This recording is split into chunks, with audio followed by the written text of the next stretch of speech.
Okay.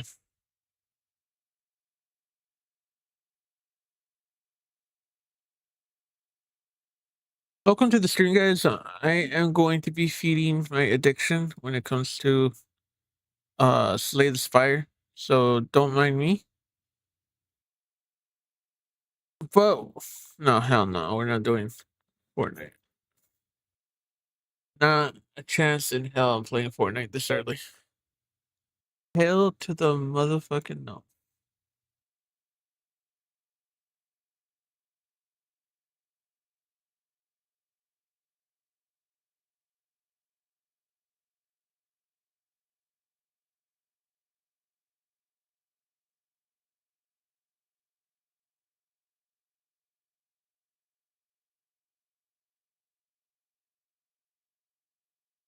Nice. It was nice. Like you mean the giant mess?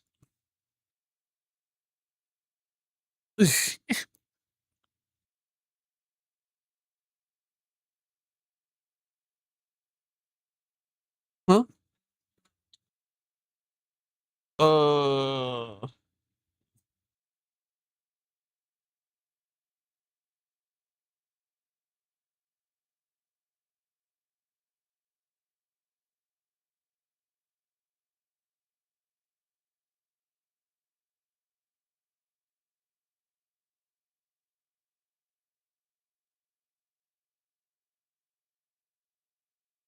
what's his name? Wait. Wait, no. I don't need music today because we're gonna be watching. Hey, hi.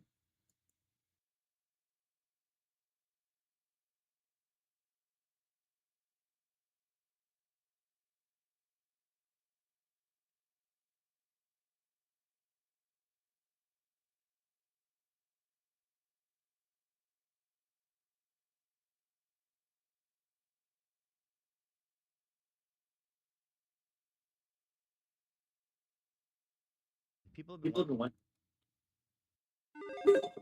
PlayStation just held their big state of play event for June 20th. Okay, we're gonna be watching this guy because I like watching this guy. I just never get to. No, not.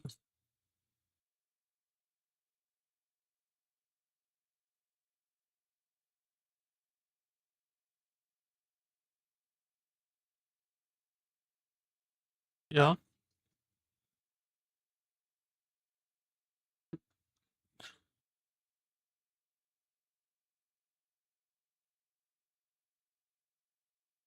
Yeah. I actually forgot to add something, so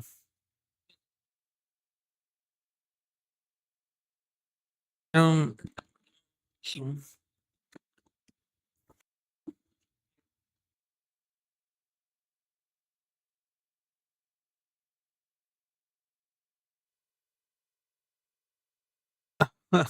no, we're not capturing.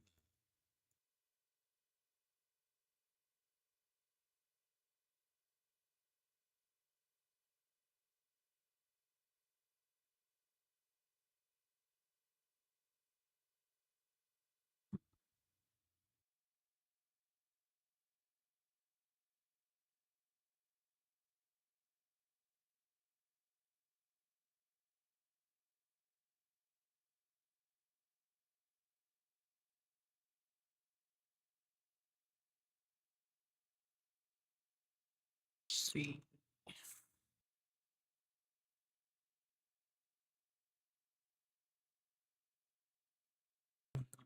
Do you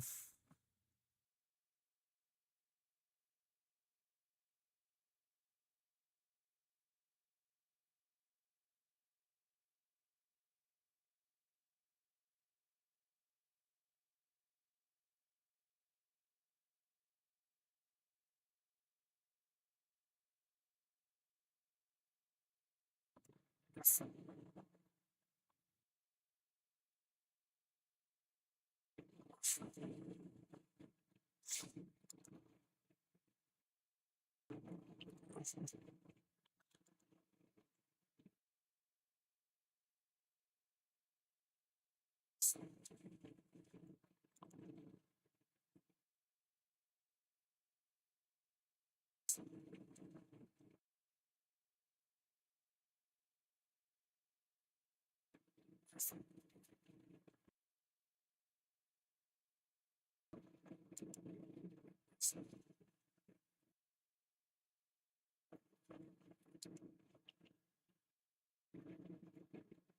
there we go. Yeah, there we go. There.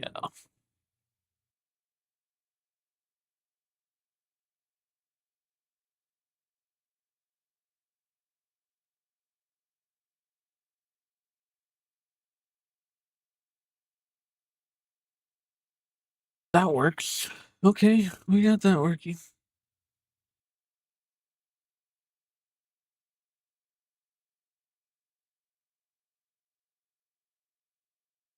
And then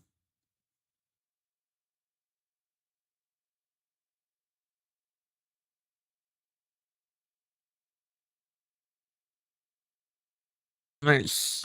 Thunderstorm has formed right close to Mexico. 26. Was it the biggest, craziest state of play like some people were hyping it up to be? Did we get some interesting new announcements? Yes. So let's talk about them now. Let's get started off with number 10. A surprise announcement was Stuntman Hollywood. Yes, the return of the Stuntman franchise. For some of you that don't know, this franchise. By the way, I beat this game, but apparently beating this game isn't really beating this game unless you beat him with this guy. And this guy's a pain in the ass to use. Is back with Saber Interactive at the helm. The people behind things like more recently John Carpenter's Toxic Commando, but also the excellent Space Marine 2. Saber Interactive's got their hands in a lot of different cookie jars, and they handle IP really well, intellectual property, licensed games. So it makes sense with this Stuntman Hollywood that it is featuring a lot of famous films with cars. We get to see Brian O'Connor's whip from Fast and the Furious, Kit from Knight Rider, the Back to the Future DeLorean time machine. There's a good amount of cool stuff going on here. Once again, in the framework of stunt drive, doing special tricks, getting everything perfect. We don't know too much more about this one, but I'm going to be honest, I just personally really like this. It's a good revival of a classic franchise that I still think has more left in it. Next at number 9, I think a big theme of this state play in terms of announcements was release dates. We got release dates updates for a lot of games we already knew. First and foremost, Control Resident. The sequel to Control is releasing September 24th. We also now know that Dune Awakening is coming to PS5, and this is releasing September 22nd. Also, Onimusha playing for Sword, Capcom's next big thing, finally have a release date of September 25th. Along with that, there's a demo available to put out it. I have played some of this demo area and experienced it behind the scenes, and it is pretty cool. Also, Phantom Blade Zero was teased that they're going to announce more info in the summer, but we also know the release date was moved to October 29th. Also, no rest for the wicked. Excellent kind of I'm about to get a mud hole in my ass. Has been in development for a long time. It's coming out of early access, and with that, Little mistakes like that. Like I had a flawless run off a stream. For Ace Combat 8 as well. These games are incredibly underrated, and they actually go all in on telling cool, crazy stories. It's not just an aerial dogfighting game. This one looks really interesting, and we now know it's releasing October 2nd. Also, last but certainly not least, Silent Hill Townfall, the kind of Silent Hill spin-off first-person horror adventure, is now slated for September 24th. So yes, you might be looking now at the calendar and thinking, wow, are all the big games of 2026 releasing in between September and October? Yes, you'd be absolutely right. It seems like everything and their mother is releasing just before Grand Theft Auto 6 releases in November. That's a lot of games, man. So let's move on to number 8. Until Dawn 2 was announced. Yes, Until Dawn is back. Sony is reviving this property, only this time without Supermassive Games working on it. Supermassive Games, of course, has gone on to do their own thing in a similar vein. This one is coming from Firesprite, a studio that's kind of done support work and work on smaller PlayStation games. Jeez, these guys are like wearing me out. Totally changing the environment, the setting, all that. No longer is it a snowy log cabin, but now a spooky, sexy, tropical island getaway. You got a bunch of young characters partying and smooching, and it seems like there's a guy on the island killing them all. In this, they did tease some very classic Until Dawn style split second decision making that'll affect the outcome of characters living or dying throughout this adventure. We also saw some famous video game voice actors featured in this as well. This one looks kind of weird to me, and Until Dawn without Supermassive does feel kind of weird, but the original creators of the franchise have moved on at this point, so I'm curious to see what New Blood will do with it. Next at number 7, we got a substantial Well, stuff look is at good because a Until Dawn, game that we the previously knew. the first Until Dawn was really good, and if you, I've said this in my video that I made. If you haven't played Until Dawn, get yourself a group of friends and play it. It's really fun. Play it on Discord, play it IRL. However, just play it with a group of friends. You will not regret it. Knew about, but we hadn't seen too much of. This comes from a new studio called Unseen. Apparently, this was founded by the Ghostwire Tokyo director, Ikumi Nakamura. She took to the stage to present this whole gameplay look. It's an action-focused game, seemingly in this big sci-fi world, and you, or in 3-player co-op, you're running around and you're hunting yokai. You're apparently killing them and then using them for your looks and also for your abilities and movesets. And in terms of I don't know how why I these didn't block. characters I'm traverse telling the you, little scene and mistakes the like that. scale of their attacks, it does look pretty crazy. Judging Now I from the have to pay for presentation, it. it doesn't sound like this one is coming soon, but at the very least, now we know a little bit more about what it actually looks like, what kind of game it is. Next at number 6, we got a new gameplay trailer for Ill. Once again, an incredibly gross, gory, strange first-person survival horror. That game Use the word survival made me want to clean my room with alcohol. Pretty action-focused to me, and it looks cool as hell. Really gory, really eerily, realistically unsettling. But also, it's just all about blasting gross zombies and creatures. There's still a part of me, visually, this one looks kind of uncanny. It almost looks too good to be true, but it's been in the works for quite some time now. It's got a bigger publisher behind it, the publisher behind Atomic Heart. I'm also glad to see that it's not just all shock and awe. We've seen this game from the earliest iterations, these small, That's a good one. snippets, but now it looks like it's not just craziness and gore. They're actually trying to tell a story. We've seen some characters, some dialogue, some stuff just kind of setting the stage. That has me a little more curious as to what's actually going on here, other than like blood and explosions. And Ill is shaping up to be something kind of awesome and weird and strange. I'm excited to finally get my hands on it, and at the very least, now we know the trailer suggests sometime in 2027. Next at number 5, we have The Lost Wild. This game resurfaced after quite a few years. It's essentially a survival horror dinosaur game where you're trapped on this island and dinosaurs are hunting you. But the game is going for a bit more of an amnesia, alien isolation, where it's more about you being hunted. You have to hide from these things. You have to avoid them. You have to work around these dinosaurs. And I'm surprised how creepy and moody and atmospheric this looks. In a world of Jurassic Park games and a bunch of weird, crappy Steam dinosaur swap games, The Lost Wild looks like it could do something different and feel special and stand out. I'm hopeful for this one. It seems like it might be a cool experience, and as of right now, it's slated for sometime in 2027. Next at number 4, Tomb Raider Legacy of Atlantis. We got a big flashy gameplay trailer suggesting, yes, this is a remake of the original classic Tomb Raider, but it's got a lot more going on.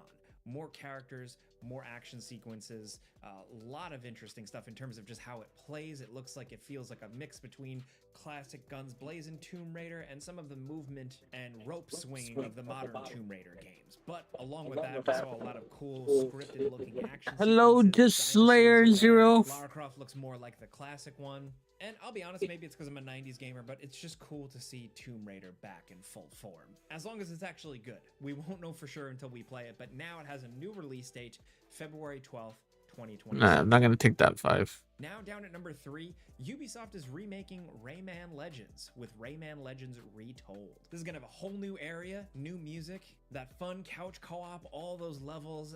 This game was like a critical and fan success, but they're changing the art style. They've gone with full 3D graphics. They've stepped away from the kind of almost like animated look, and I think that's a bold choice. I think it's a play to get more of a bigger audience, get more kids into it. I don't know. Look, I don't know how necessary this remake is, but at the very least, it's a remake of a good game. Ask anyone that's ever played Rayman Legends, and they probably have something good to say about it. It's from 2013, so now this new version is releasing October 1st of this year. I think one of the funniest things that somebody said about the about Rayman was like, wait, Ubisoft released the game that what?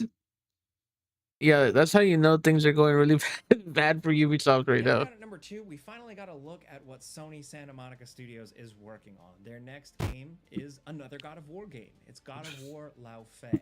This was the heavily rumored, leaked, whatever game where Bro, you my play as ADHD Kratos' wife from God of War ass 2018, who at the start, of course, they brought her needed dead some body out of the stimulation funeral. But today. this seems to pick up directly after that, with Faye being transported into this like afterlife of the gods, which kind of looks like a battle world with all these gods from different mythologies battling it out, and you play as Faye with very God of War style combat, very new modern God of War style combat, but now centered around sword play, magic casting, and a lot of aerial attacks and cool finishers. It also seems like it's very much going to connect and intersect with Kratos and Atreus' adventures. This is an interesting one, and I'm curious to see how it's going to land with fans. Right, on the one hand, stepping away from Kratos is a bold move. You know, I don't know, but at the very least, it seems like Kratos is going to be involved in some way. Okay, If it can that might have been a additional mistake, but context to the previous we'll try to game's make up for it. story, that has some potential. The jury is still out for me personally right now, but at the very least, they were confident in this. They did show over like 20 minutes of gameplay. Combat looks solid, a good evolution of God of War 2018 to God of War Ragnarok to this. We also have companion characters this time around who are weird. I'm curious to see if they come off endearing or cringeworthy. Gonna have to see the game. Also, this kind of afterlife for gods, there's a lot of potential for who can show up, and I think that's probably one of the more exciting things about this game, but I don't know. There's still a lot we don't know. Yeah, so like the thing that they were talking about with this game, with the new God of War game, they're calling it the internet's calling it Mom of War, which is hilarious. Um, is that like this isn't just the magical realm. This isn't just like the Nordic mythology. This is where all magic goes. This is where all gods go when they die, and this is where all magic goes at the very end. But some stuff goes is like kind of out of balance, and yeah. So I'm really looking forward to that. Especially structure. For as much gameplay that we did see, we don't know if this is going to be completely linear or something a little bit more open like Ragnarok, who knows. Despite them showing so much of the game, it doesn't have a release date. We don't know when it's coming. It does seem like information is trickling out now after the state of play, but for now, that's where we're at. Now down at number 1, one of the biggest things, the star of the show, we got Wolverine gameplay. Insomniac's Marvel's Wolverine looks bloody and gory and crazy. The sequence we got to see was Logan himself donning the yellow suit. It's God of War, but kind La of Fue. looking I think I said that mercenaries right. were kidnapping mutants. Apparently, this is like a kind of alternate world where mutants are all in hiding. The X-Men doesn't technically exist, but a lot of those characters are out there. Most notably, Jean Grey, who jumps into the fray and actually engages in combat with Wolverine. But the Wolverine combat itself looks awesome. It's brawler focused. It doesn't look like this massive, endless open world game. This looks like a cool action adventure where you're slicing and dicing, you're blocking, you're throwing dudes around. Imagine if it was an open world game. You're kicking dudes. A Wolverine just with like a yellow latex suit. A rage meter. It's a lot of Wolverine stuff. They had this segment that was hilarious that like that you can play the game as stealth, but the way they expect people to play is like, yeah, I'm stealthing only because they haven't seen me yet, and that's literally Wolverine to the T. That we expected, but it's Hola, Shauna. really thrilling this time around. You could listen to me yap about it here, or you could go watch the gameplay trailer for yourself. I think that definitely does it justice, from Insomniac's flourishes to the way the claws flash as you do a finishing move, to the framing, the style, the scene transitions. It just looks like exactly what we were hoping for, right? They were doing what they did for Spider-Man in the Spider-Man original game, now for Wolverine. Seems like a match made in heaven. Hopefully they nail it. Like I said, we've known about the release date for this one. It's releasing in September. Those were two of the biggest announcements, but there's a bit more that we couldn't fit into 10. First, Bancho the Chef. This is unexpected. This is actually a Dave the Diver spin-off prequel. I'm so looking forward to Dave the Diver. Simulator style game.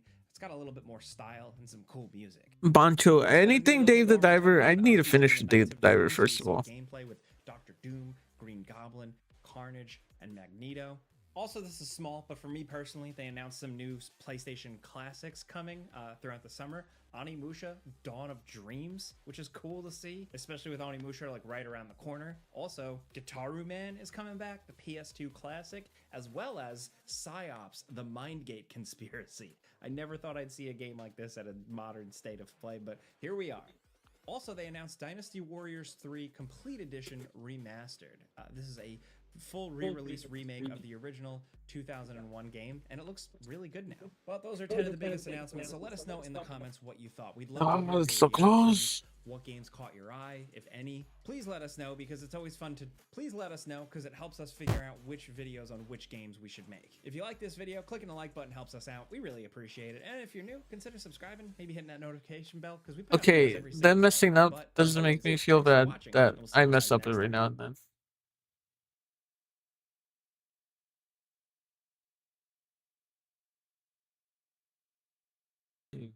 Gonna watch.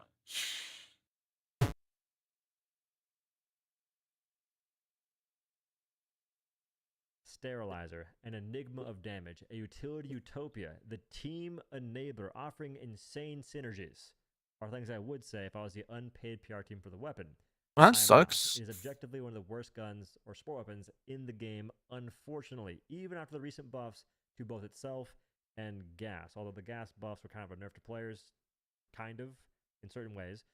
I'll go and explain most I think of I'm that, gonna and die. also bring up a random comparison to Helldivers 1, given the Tox 13 Avenger, which I assumed is what this weapon would be sort of mimicking, kind of, and that was a massive mistake. It's my bad, because in that game, the Tox 13 Avenger was nuts. You are just spewing sludge at enemies that kills the majority of chaff, lickety-split, takes out elites, or the heavies in that game, rather. Like, the Impaler and Charger equivalents get smoked. And the slowdown was genuinely impactful, knowing that, flashback to the Chemical Agents Warbond, the first one to ever have stratagems, the Gas Dog and Sterilizer. And Sterilizer at the time just had a mist that would damage enemies very little. And He's gonna start with his fire bullshit. They also, I believe, had less range. Recently, gas now slows down enemies, and Sterilizer emits a gas cloud. Dude, I don't have any block, but I don't think I need block. A bit more range, and Hit him for 4 2 times. ability to apply that gas Hit him for 4 2 times. Gonna take that hit. Given the lingering cloud. The problem with that is it actually fades very quickly, and wind can blow it away. It has anti-tank armor pin, which is cool in concept, but in this case, you're doing 1 DPS with the direct beam and 25 DPS with the constant effect. You Okay, reapply or this put is more of it on enemy. a little too nerdy for my taste.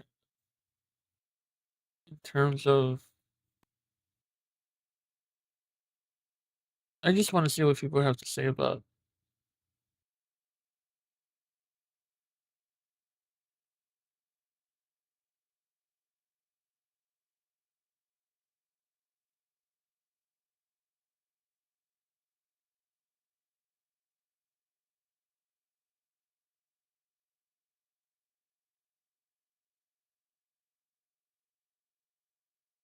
Sony busted out the big guns in its latest State of Play, showing off a bunch of games headlined by a few star franchises. Welcome to the Inside Games Daily. This is your second episode of the day, and we just watched the State of Play, Lawrence, and I just came off the State of Play. Are you excited for all video games all the time, Lawrence? Yeah, I am. Yeah, I'm going to be brave enough to say that was a pretty good State of Play. If anything, I think return to form is a phrase that gets thrown around a lot, but I think specifically PlayStation identified certain factors. Am I dead? They have correlated with success in the past, and I think they wanted to remind everyone that they still make those kinds of games, and they're coming pretty quickly. But yeah, to that point, the show did open with a deep look at Wolverine from Insomniac Games, confirming that Logan won't be alone and that other mutants will play a role in the story. It's coming out September 15th. Who was your favorite mutant, Brian? Oh my god, all-time Gambit. I'm a Gambit guy. I'm dead. But yeah, it looked awesome. I thought this was Sony being, I don't know, PS4 era kick-ass Sony. We then moved to a wide slate of first and third-party games, positioning PlayStation's lineup as, we got the mix of the big franchises, new IP, and they're definitely looking to, like Lawrence said, show like, look, we're still the first party. And on top of that, I shot on my back. The announcements included Marvel Tokon Fighting Souls, a fighting game from Arc System Works launching August 6th, along with Rayman. But this is what I was going to be doing anyways. So might as well be live. Spin-off from Dave the Diver. The other major inclusions are Phantom Blade Zero, Dune Awakening with a console release date and a solo play option, No Rest for the Wicked, and Dynasty Warriors 3 Complete Edition Remastered. We also got several action and horror titles. Onimusha, Way of the Sword, that releases September 25th.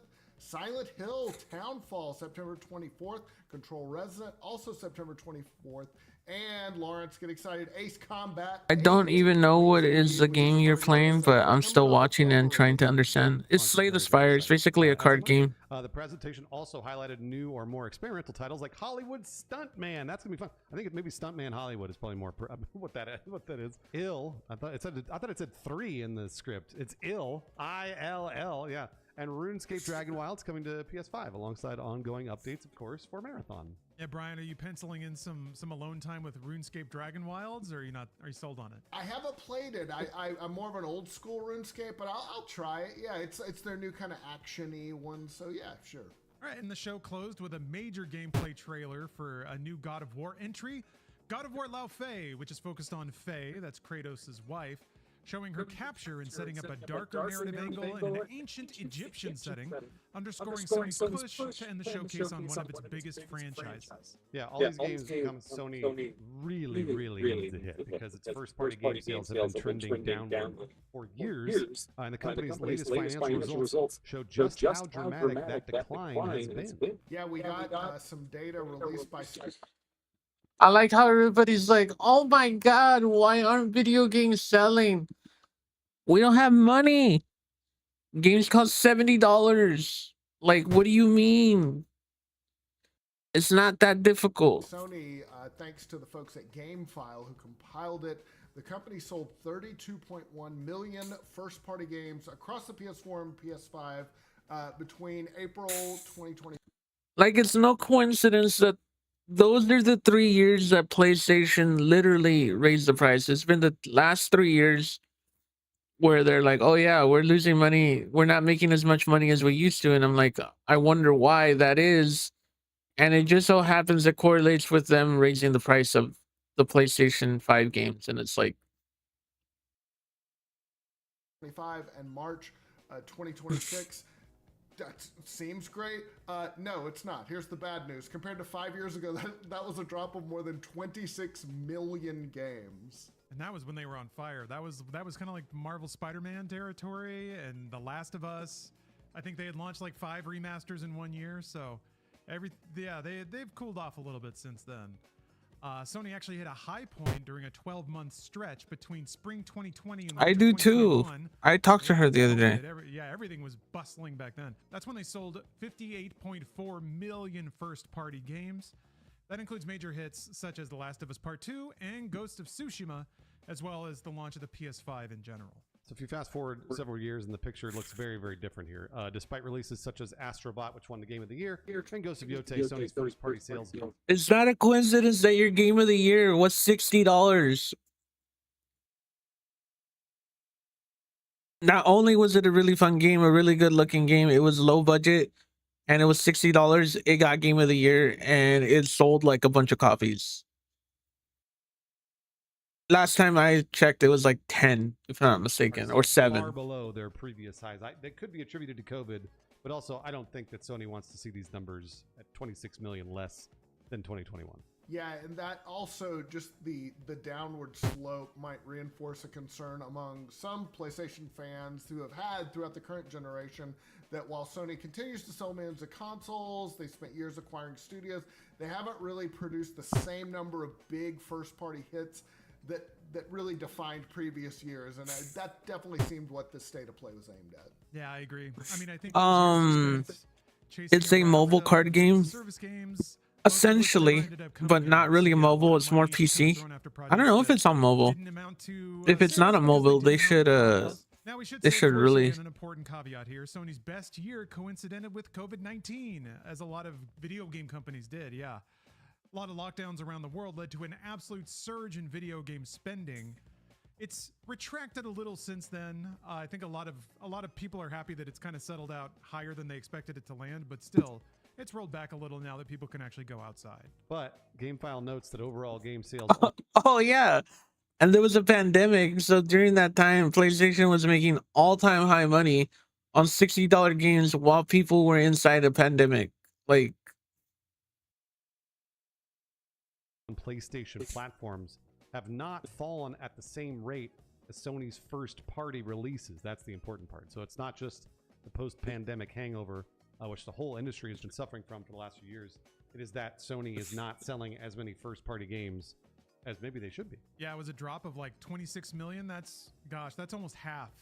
That is well more than the retraction that anyone saw post-COVID. Sales receded by about 10 to 20%. I want to say this is all just informal stuff, but I can see Osmongold and all these other people who are like the most like miserable people on the planet that are like, they think everything's woke, that everything that has a woman or has like, it's like that doesn't have a woman with a big rack or like super attractive, like have no idea what art style is, are gonna blame it because, oh yeah, PlayStation stopped making hot characters that we care about, and it's like, please go away. But yeah, I was keeping an eye on it. So yeah, I really just think it's because Sony hasn't released any products that really ignite people's excitement.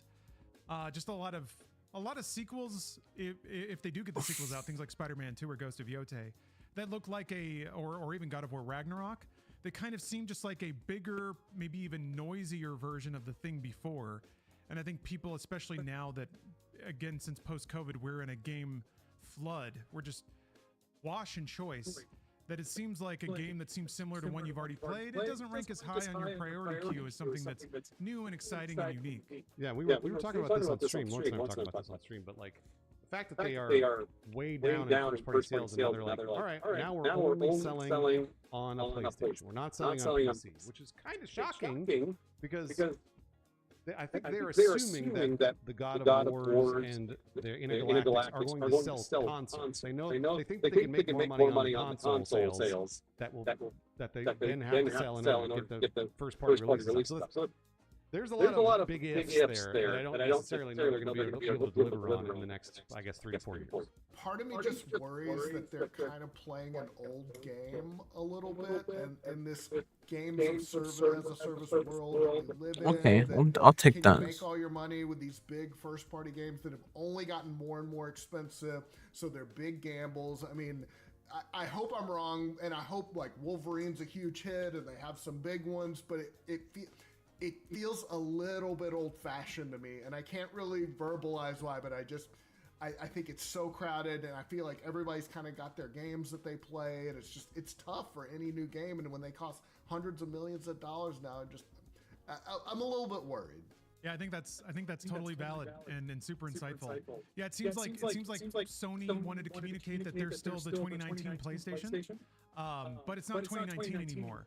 And the things that worked back then, yes, you could dazzle people with a very high-profile, high-budget, minimally interactive sequence of Peter Parker flipping through, photorealistic Manhattan. That was enough to wow people and get them to buy consoles. Now that, Brian, as you said, we're just swimming in high-profile games that are constantly hitting us with bombast. It's not as unique as it used to be. So when there are PlayStations going like, hey, I don't know if I agree with that. I'm not sure that it's going to help them stand out in the way that it used to. But we'll see. Like kind of like Bruce was saying, I want these games to succeed. I do like me some big, expensive, dumb games. And Wolverine, God of War, calling them dumb is a little unfair, but it's going to be a lot of screaming and explosions, and that's kind of what I consider like a dumb game. So I'm into it. I love it whenever just fire hoses of money are pointed at me by big console manufacturers. So that's what I look forward to in those games. But yeah, I think people are kind of exhausted of that, weirdly. At the end of State of Play 2, they were showing, I guess, the release years for their games. It was like 2026, 2027. God of War is in development. So that means that we're not getting that game in even 2027. That's probably a 2028. Maybe if we're lucky, 2028. And so this is, again, that's a huge bet for years and years and years, hundreds of millions of dollars to pass this down the line and be like, well, I hope it sells more consoles in 2028. Like, the PS5 is going to be long in the tooth around that time. Maybe they have the PS6 in 2028.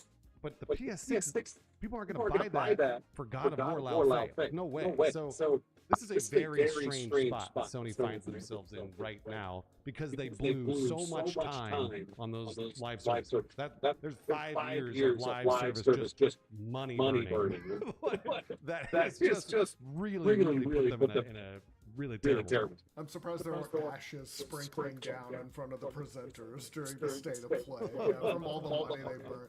It does. This is maybe a weird analogy, but I do kind of think of like the old Hollywood studios, and by like the 60s, like the big epics like Ten Commandments and stuff that cost $1 bazillion weren't selling tickets, and like they almost went out of business. Like they had to basically turn it over to Martin Scorsese and Steven Spielberg and all these sort of essentially indie filmmakers and say, do something that kids are going to want to see. And so you look at the newer stuff like Mina the Hall and all that. It's like, I don't know, there's just so much choice out there. It's just even from 5 years ago. So yeah, it'll be interesting to see, like, they're definitely going back to the playbook. Like, screw it, let's do it. Like, this is what we're known for. So I really do hope it works. Thank you. It's part of their strategy, kind of like Bruce was saying. I think people underestimate that that PlayStation is still PlayStation. They're still gonna have a game that's gonna be a Game of the Year contender every single year, and I don't think that that's gonna change anytime soon. Like I agree that there's a giant pool of games out there, but I still feel that PlayStation still has those games that's like has that certain style that people like, that it looks nice, it plays nice, and it has a great story. And yeah, so like I think it'll still work. People probably aren't going to buy a PS6 to play God of War Lao Fei, especially if it'll run on a PS5. Thank you, Shauna. People will buy a PlayStation 6 because it's the kind of console that gets games like God of War Lao Fei. At least that's what PlayStation believes is their power and their sales. And that's also why I think they've chosen to go back to console exclusivity to reinforce that association of prestige. But yeah, have we moved out of that? Is that no longer trendy? It's possible. We've had 10 years of those kinds of games, and that is so PlayStation may be able to reinforce that association, but I don't know if that association sells consoles anymore. I don't think anyone knows what sells consoles anymore. Kind of like what Brian was saying. So yeah, and now it's just we just get you can, and in a similar way you kind of see it in the sales in the games that explode. No one can say why, and no one can any attempt to recreate it also was like boring. We've seen that before. So yeah, there's really no formula anymore, and that's what makes spending hundreds of millions of dollars on a game that comes out 7 years down the line an increasingly just impossible prospect. Yeah, they might be playing a losing game. We've been saying for a long time the consoles are kind of going the way of the dinosaur. They haven't yet. But this is a really strange spot for the company. I don't think consoles are going anywhere.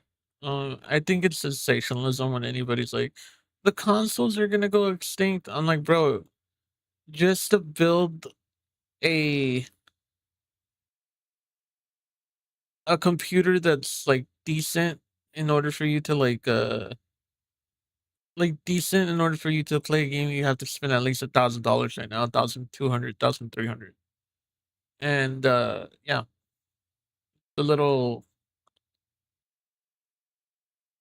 I want to see what he says.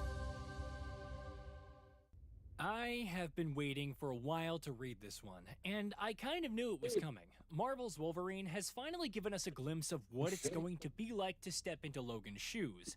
And the showcase that we got at the recent State of Play has me convinced that we've got a banger on our hands. Let's put aside the reveal of Jean Grey and Sabretooth for a minute, and the way the combat system feels like a comic book in motion. It's the way the game's story and the way its gameplay loop has directly addressed my concerns that have me quite enthusiastic to dive into this one. Well, a lot more enthusiastic than I was before I witnessed the showcase magic unfold. But what's made that the case? How have these two factors taken precedence over a couple looks like one of my reviews that uncles. have me grinning from ear to ear? I'm more than happy to answer those questions. Scratch that. I'm delighted. Let's go.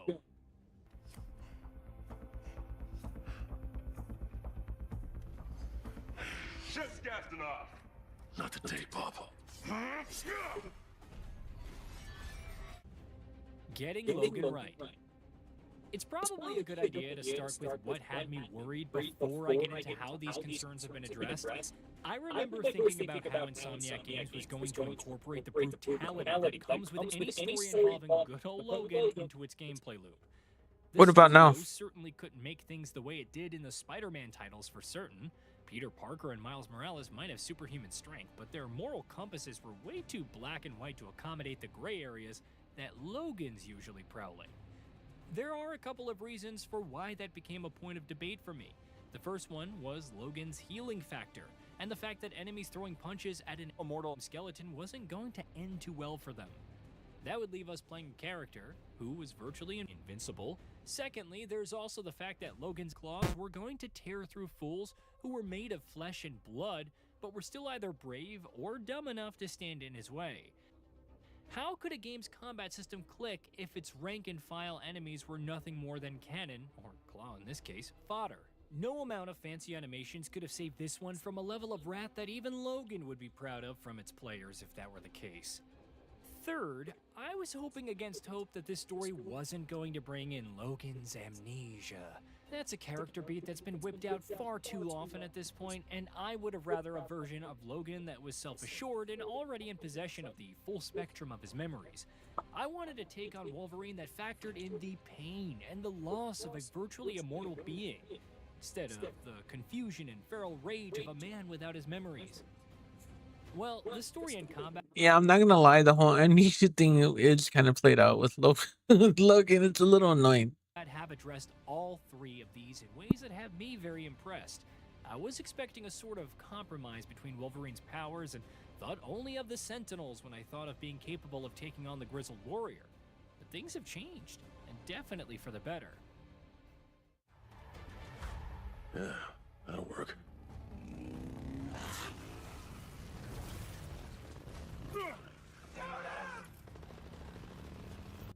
The right narrative framing. It's time to get to the meat of things, and the story is a good place to start. Things are looking bleak for mutant kind in this world, and the situation that Logan is a part of in the showcase is quite grim. Helpless mutants being rounded up by operatives in the employ of Bolivar Trask definitely raised the stakes right off the bat for Logan. But it's who those operatives I gotta are beat that this has guy me soon or excited else I'm for gonna die. Wolverine as I am. They're You're gonna the die. Reavers, an anti-mutant group that's had a long history with the X-Men in the comics, and are probably the best equipped group to try and put a stop to Logan's rampages in the game. I'm almost certain that we're going to meet Donald Pierce at some point, and the fact that I'm Trask dead. is part of the whole thing is a great way of explaining why mutants are being rounded Oh up wait, no, I'm without not. having to say a word. I'm alive again. I'm dead now. Okay, that takes care of the potential pitfall of enemies falling too easily to Logan's attacks. The Reavers are capable of putting up a good fight, and we even see Logan take quite a beating I from think one of the now larger I'm dead. ones in the group, which Right? forces him to unleash his rage and accelerate his healing factor. More on that in a bit. They're well-trained and well-equipped, and I can't wait to take them on when the game drops. If only to uncover more of their plans and perhaps fight a Is few it of their echoing high-ranking still? members. There's also the Jean Grey reveal, and the seemingly solid working relationship that she shares with Logan in the game. They look like they've been trying to uncover the truth behind mutant kidnappings, while Insomniac has revealed that they're part of Team X, a task force of sorts that is now all that stands between the mutants and those who seek to harm them. It's in how Logan interacts with her, though, that's captured my interest. They seem quite comfortable with each other, which not only helps ease my concerns about a narrative where Logan doesn't know who he is, while also setting up the scope for some very visceral combat moves. Jean isn't holding back in this one, and I'm wondering whether the Phoenix is going to come into play at some point. That certainly would be a challenge for Logan's healing factor, and it could make for an incredible set piece too. Of course, there's apparently no shortage of set pieces in this one, which brings me to the game's combat system. Gotcha.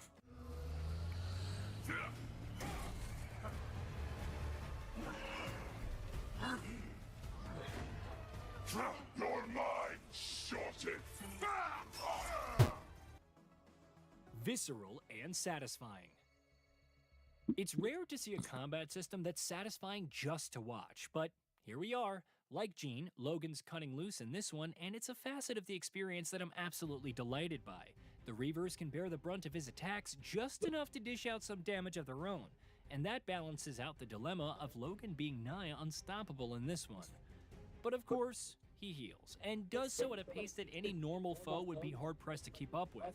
But it's looking like his healing factor is directly tied to his rage, in a system that looks like a solid balance between accelerated healing and some truly stunning takedowns, both of which look quite reliant on keeping Logan's temper at optimal levels in order to make the most.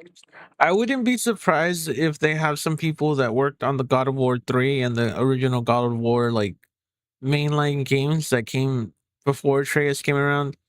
Um I think that I wouldn't doubt that there's people working on that game like at all. Like I wouldn't be The surprised. berserker in him. But he's also more than able to take a quiet approach, which adds another layer of tactical thinking to the gameplay loop. It looks quite similar to what was on offer in Spider-Man, although Insomniac may have a few surprises up its sleeves on that front in the run-up to the game's release. But the real star of the show, for me, was the ability to coordinate attacks with your fellow companions. Jean and Logan brought some moves that reflect extensive time spent in the field fighting off bad guys, an indicator of their time as part of Team X, and hopefully as members of the X-Men if the story has the space for that kind of thing. It's a perfect extension of my joy at finding out that Logan has his memories. An unfortunate offshoot of that particular problem was that he was unwilling to place his trust in others, and often operated as a lone wolf whose people skills were dismal, to put it kindly. However, he seems gruffly okay with whatever arrangement he has with his comrades in this one, and it's a take on the character that could showcase his value as a loose cannon capable of unleashing controlled chaos on the battlefield. Insomniac seems to have its finger on the pulse of what has made Wolverine tick as a character over the years, and is using that knowledge to give us a version of him that seems fresh yet comfortingly familiar. It's a kind of balance that looks like it could bring Logan straight from the pages of our favorite comics to a game that blends the best of them with an original story that seems tailor-made to make fans of the character very happy indeed. And it's Marvel Wolverine's biggest strength at this point. It's why I'm very optimistic about this one's chances, and the reason I'm going to pre-order it as soon as I possibly can. I expect to be talking about this one a lot more once September comes along, but for now, all I can do is wait as patiently as I can for a title that I've been looking forward to for years. I've now lost my reservations about it in the last couple of hours, and you can be sure I'll be joining you for the adventure later this year. Hey, did you know that Wade Gaming Bolt upload new videos every... There's gonna be like 8 games coming out in September, which is insane.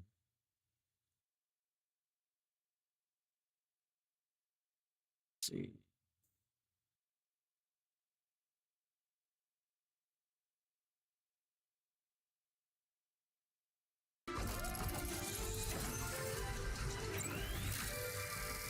Hey everyone, Logan here from IGN and Nintendo Voice Chat, and I recently had the I will say that Star Fox 64 has a special place in my heart, and it's probably one of the best Star Fox game ever made. I played the original Star Fox on the original Nintendo, the NES, and before the Super Nintendo came out, I played that game. Well, no, it was on the Super Nintendo that it came out on, and I don't remember. It was on one of those consoles, and I remember playing that Star Fox game and remembering like, holy shit! Not only is this hard, but it's like it was a really good looking game for its time, and it had a nice art style. And then Star Fox 64 came out and was like kind of like the game that you needed to play on the 64. It was fun. The story was fun. It was challenging. And it had like all these secret things. Like for the longest time, I owned the game for like 3 or 4 years. I never knew how to get to the other side of the galaxy until like I was told that you had to go under like all the canyons and stuff like that. That I didn't know that. And so I must have played at least 200 hours of the first Star Fox 64. So like this chance to play about an hour and better a be half good. of Star Fox on Nintendo Switch 2, and I walked out of my preview in disbelief at how excited I was to tell you all about a remake of a game I've already played several times. This new take on the classic Star Fox 64 is not just a simple fresh coat of paint like the 3DS version. Instead, it's shaping up to be a significantly expanded and surprisingly cinematic retelling of the Lylat Wars, thanks to an overhauled, expanded script that's brought to life by some of the strongest voice acting and cutscene direction I've ever seen in a Nintendo game.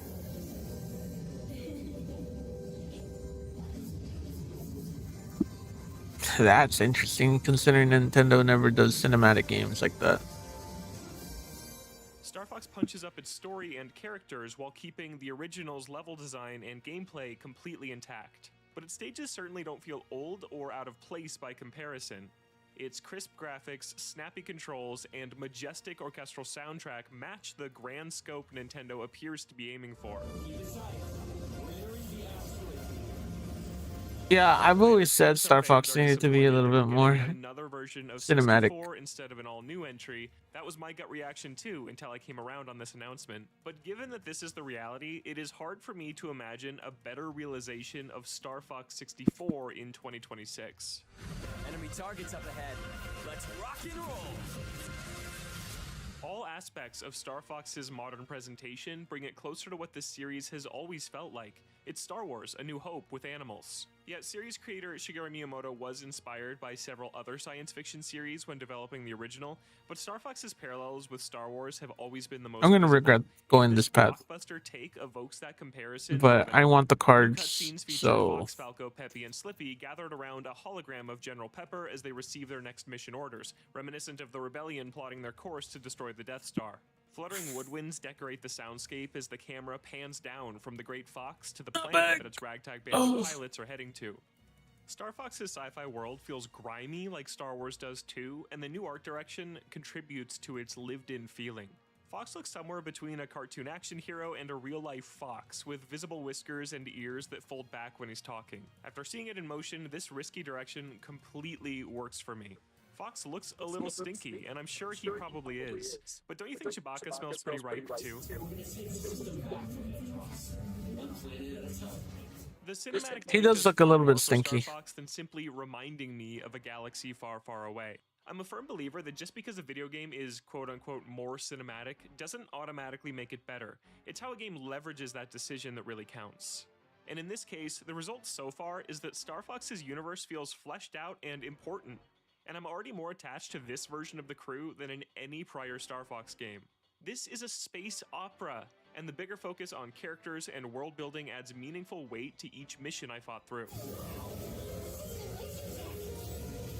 The higher stakes start as early as the opening training mission, which has been significantly reworked.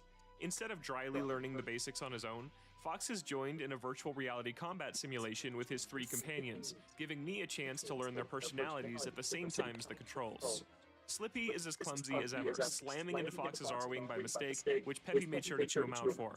Falco bragged about stealing a couple of Fox's kills, which was the first of many signs to show that they're leaning even harder into their rivalry.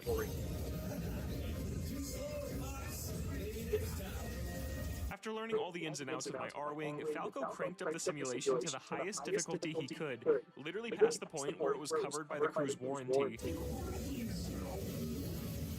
And I was swarmed with bogeys until the whole thing crashed. This was a charming spin on a tutorial, and it rolled straight into my first cutscene where the crew tore off their VR headsets and started chatting. I was immediately impressed by the voice acting and animation. There was a real believability to each of the characters. Now I want to Helped switch for this lip-syncing that matches the English dialogue, game. which is a real rarity for Nintendo games. I need to along switch with too. Quality facial animations and eye movements. Unfortunately, the cutscenes do appear to run at a disappointing 30 FPS compared to the perfectly smooth 60 FPS during gameplay. It was jarring to jump between the two. I'll note here that any off-screen footage you're seeing was shot at 1080p 60 FPS using my phone's camera, so it doesn't do full justice to how great the game looks in person, where the resolution is surely much higher than that. Let's see what he has to say for himself. Next, we descended to Corneria, the recreated opening level from the original. The fantastic attention to detail remained on display as warnings like "keep limbs clear" were visible near transforming mechanical parts of the R-Wing, and Falco had painted blue feathered wings on the back of his. The R-Wing feels incredible to control. It smoothly glides around the screen during the on-rail segments, and the control stick reacts to minute adjustments like it's really my flight stick. It also struck me how great it felt to play a home console Star Fox with traditional controls. The only other Star Fox in Nintendo's HD era was chained to an unintuitive control scheme on Wii U. Returning to a standard control scheme brought on a sense of relief, similar to swinging Link's sword with a button press again after the era of waggle and touchscreen experiments. I revisited Star Fox 64 ahead of time to prepare, so I instantly fell into the rhythm of destroying enemies with my laser and bombs while trying to rack up as many hits as I could. The enemy placement and pacing of the stage appeared to be completely identical to the N64 and 3DS versions, but the level design absolutely holds up. Saving Slippy in the opening water area, flying through the canyon until the ruined city revealed itself, and blasting baddies out of the sky was still exciting, made even fresher by the gorgeous graphics and amazing music. The best word I can use to describe Star Fox's visuals is crisp.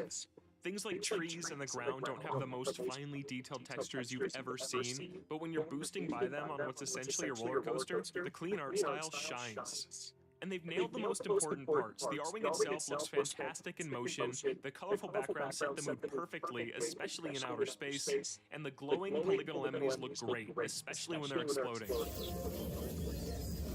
It sounds wonderful too, with satisfying metal clanks when you shoot down enemies. The script during missions has received a huge facelift as well. It's a cliche to say a video game remake looks like I remember it in my head, but that's actually the reaction I had to the dialogue. Star Fox 64 always felt fresh for how the characters talked to each other during combat, reacted to friendly fire, and had different things to say based on your gameplay. It's still very cool in the original, but very limited by modern standards. I compared the in-mission conversations in Star Fox on Switch 2 directly to the script from Star Fox 64, and there's so much more here. The scenario is the same, but it's fleshed out.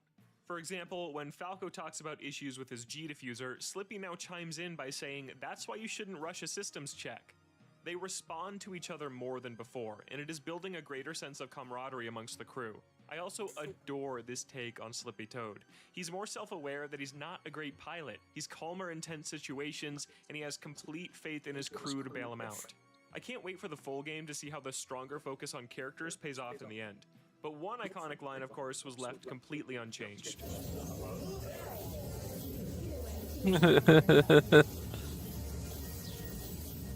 There was an instance of changed dialogue I'm more mixed on, though. Longtime Star Fox players know that to reach the secret route on Corneria, you need to successfully kill the bogies on Falco's tail and then fly under all of these archways, which will impress Falco and cause him to take you on an alternate path. This isn't really hinted at whatsoever in the old script, but now Falco explicitly tells you that the archways look like a good obstacle course, directly referencing the secret. It's not a huge deal, and maybe it was overly obtuse before, but it feels a bit less like a special discovery waiting to be found and more like a clearly telegraphed objective. No, because originally that should have been telegraphed. Like what Nintendo understands from that era is that Star Fox 64 was a space opera. It was 100% a space opera, and they know they should have leaned into it a little more than they have, and they have so far. And the ship should have had upgrades. You should have been able to do all kinds of customizations, but it was in the Nintendo 64 era, and like I think they realized now, let's flex some of those muscles. We have a really strong console. Like it's not extremely strong, but it has good upscaling AI. Like let's take it to the full extent. And one of the things is like you don't put obscure things in there in a gameplay to mess up the gameplay flow, and like me not figure it out for 70 hours until somebody tells you, because back then there was no internet to look up like, oh, how do you get to the other side? So I just kind of just played it like that. And yeah, one thing I do hope they let you do is play as Falco, like at least in co-op, because I've always wanted to play as Falco. I'm like, why is this guy so cocky? What makes him so like unique that makes him so cocky? And yeah, like I still haven't seen what it is, and like I need to see. I hope they lean into that more. I was actually instructed by the Nintendo PR rep to avoid the arches and take the normal path on my first playthrough, but I did get to replay Corneria in co-op to see the alternate route through to the end. In 2-player, one person pilots the R-Wing, while the other uses the Joy-Con 2's mouse controls to aim the reticle and shoot. I was the pilot, so I didn't get to directly go hands-on with the mouse controls myself, but my gunner said they felt great. From my perspective though, co-op was honestly pretty boring. I didn't really enjoy flying the ship around with no control over combat, and this mode feels best suited for parents to try out with their kids. No one could stop me from pursuing the alternate path on the second stage, Meteo, where you need to fly through all of these portals in one go to jump through hyperspace to an unknown location. I knew I only had one shot to pull this off in my limited preview time, and it felt great when I nailed the final portal, and even better when the PR folks behind me were chatting about how even they hadn't seen that alternate path yet in the remake. I was warped to an amazing rift with beautiful hues of purple and orange, where I used my bombs to rack up tons of hits by destroying meteors. One of my Enough favorite to medal areas. for the stage, and I'm excited to eventually medal every stage in the full game, along with completing the new optional achievements added to each level.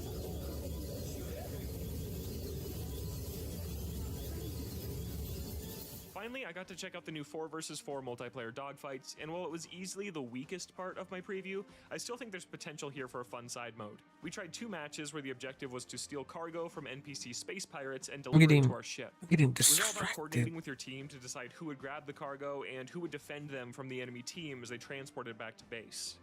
I've always preferred Star Fox's on-rail sections to the all-range mode portions where you can fly in any direction, so the multiplayer dogfights haven't entirely clicked with me yet. Still, it was genuinely exciting to shoot down an enemy ship. But with only 3 maps and 1 mode on each, I'm not sure how much of a player base the multiplayer will find, but at least you can easily fill the empty slots with bots.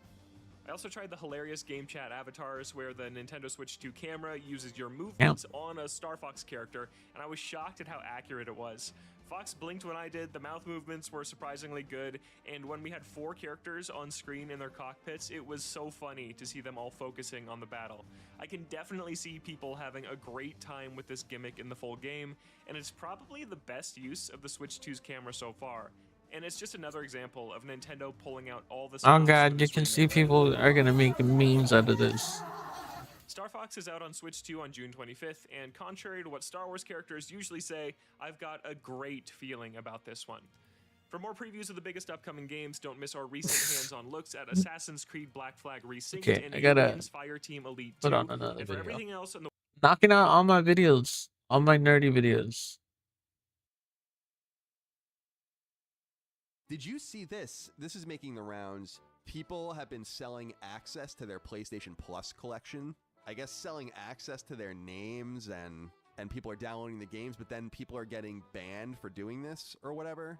Right. And so just something to keep an eye on, I guess, if you're one of those, a merchant of digital wares. I will say that I've never dealt with PlayStation support directly because the one time that I had a problem, my PS3 broke, I remember back in the day. And Sony learned about it from Podcast Beyond and just sent me another one. Dude, listen, I've worked in PlayStation ecosystem long enough to, I get Podcast Beyond especially, used to get messages all the time from people. I got banned, I did this and that, and then you like look in and 9 out of 10 times it's like, what did you did something wrong. Simplest explanations, right? They don't want to ban you from PlayStation Store. They probably look for every reason not to ban you from PlayStation Store. And so Take an extra turn after this one in your turn. Yeah, it is reasonable to ask, what did you do? And they don't want to discard any of you. You have to like literally force them, like force their hand. If I was banned or one of us was banned on Sony and we had means to do it, could we sue them? I actually lost my Xbox account when somebody from South America used like my FIFA access to hack it and move everything to Spanish, etc. And I wound up on phone calls with Xbox a number of times, and they were unable to restore the account. That just seems unbelievable to me that someone can hijack someone's account and then they're like, yeah, we don't even know. What are you doing that you would get banned? Well, look at the many people that have written into us that have had situations happen to them that they got hacked or something weird with their account. Right, but again, these are dishonest brokers. The next person who complains about the camera, you're banned, and we're hitting you with an ad. Goodness. And we're going to blame it all on you. Trent Miller 8556 wrote in, said PlayStation Network gets hacked and everyone loses all of their trophy data. He actually says loses. Are there any games you go back to get the platinum for, first platinum for? No, if my trophies went away, I would retire from video games. Wow. He was posting so many, not just him, but there were so many messages going around in the Discord after that call that I don't know what he said afterwards that I can't Are you okay? Yeah, I'm just getting a bunch of emails. Oh. Anyway, so with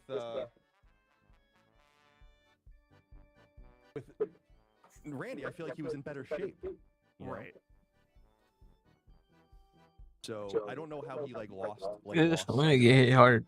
It's a little weird, in my opinion. Wonder if they did it. Oh, they did.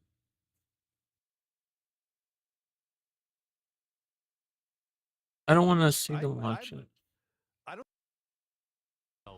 And hungry for vengeance.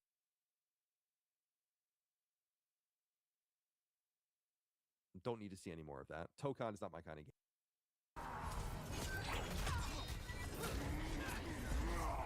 I do like that it's more vertical. Yeah, I can see that as being a Devil May Cry sort of inspiration. Oh, Devil May Cry.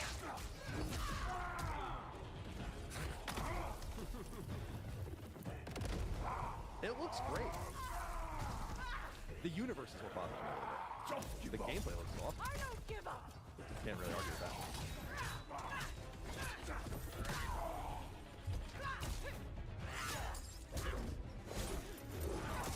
I wish we could see the HUD. Yeah.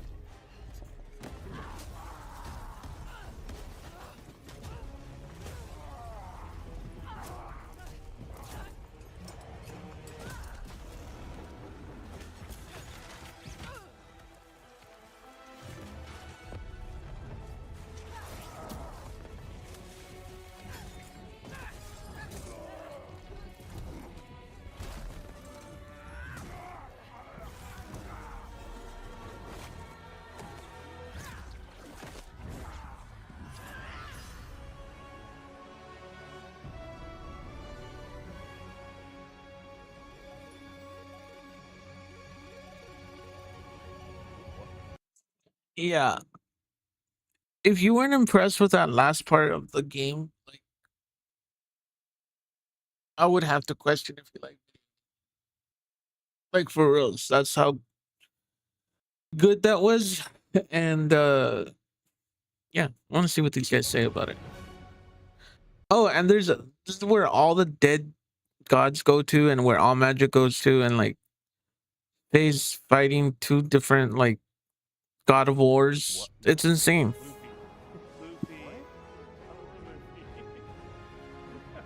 What is that name? I don't understand that. I think that's her name. I think it's her full name. Oh, okay. Is this some mythological thing I don't understand? Community. Rayman Legends, so I'll definitely buy that.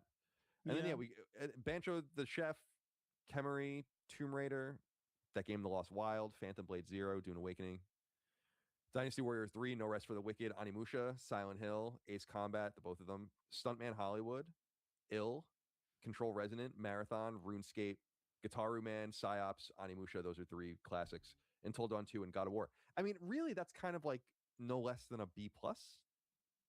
Right? I mean, that's actually a pretty strong catalog of games, to be honest. I think on paper, yes. I think the issue is so here's something that I've been thinking about with these showcases. Are we grading them on what is there, or are we grading them on how they've showcased it? You know what I mean? Yeah, you're right. You're right. Because the way that I feel about it is that's maybe a C+ show. It started off very strong. I thought the Wolverine was cool, and I think it was going on pretty well from there. I thought it was B+, big moment at least. Is big, but there was the leak, so it kind of got a little bit spoiled. But then also I just thought, even without the leak, I don't think that's the way you show that game, really. That's like the second or third time you show that game, maybe. Yeah, that's not the unveiling of that game. And I'm sure it'll be great, and I'm sure I have a lot of questions about what was going on in that, and I'm intrigued. And if I had it, if I was playing the game, if I owned it and I was sitting there playing it, I would keep playing because I would want to know what the fuck was going on. But I'm, you know what I mean? It's not in front of me, so I'm just kind of left being okay, I guess. So I feel I don't know. That's a C+ or maybe B- max on the on the show. Come on. I think what's here is cool, but I think for me it's probably in the C range. If C is average and not bad, then it is literally a C. For me personally, like, and I'm saying you're asking how I personally feel, not like I'm not trying to be objective on behalf of what everyone should feel, but like Wolverine, we saw gameplay and that was pretty cool. But yeah, I don't know. Tokon, cool. Like Until Dawn 2 was kind of an interesting one. Yeah, it's exciting. I've seen Control a million times, it feels like at this point. The Tomb Raider game, cool to see an update. I guess it's like a lot of updates and release dates, I think, is what makes it kind of have a bit of a lackluster feel. I think the expectations were set slightly higher with the runtime and the being in movie theaters. And the big, like, if you're a God of War fan, like hardcore, then maybe it's an A+ for you because you're absolutely pumped about that game. But it's like, seeing the God of War trailer, I'm like, man, I'm kind of over it over the last 2 games. Like, I get that the combat is a little bit more aerial, but like, the last God of War game had a little bit of aerial combat too. Like, you could launch guys up and then slash them in the air. So it's like, It was not as different. It was not as differentiated as the rumor suggested. Exactly. So, which is weird because I feel like they could have done that just by pulling the camera out. Yeah, you could have pulled the camera out and had like a pretty distinctively different kind of God of War going. And the thing to me is just like you can't say 20 minutes of gameplay and it's just like not really. Like that's a dumb way to set that up in my opinion. Like you say, like this is the first 20 minutes of because like what are you doing? That was maybe combined. I think genuinely maybe like 3.5 minutes of gameplay.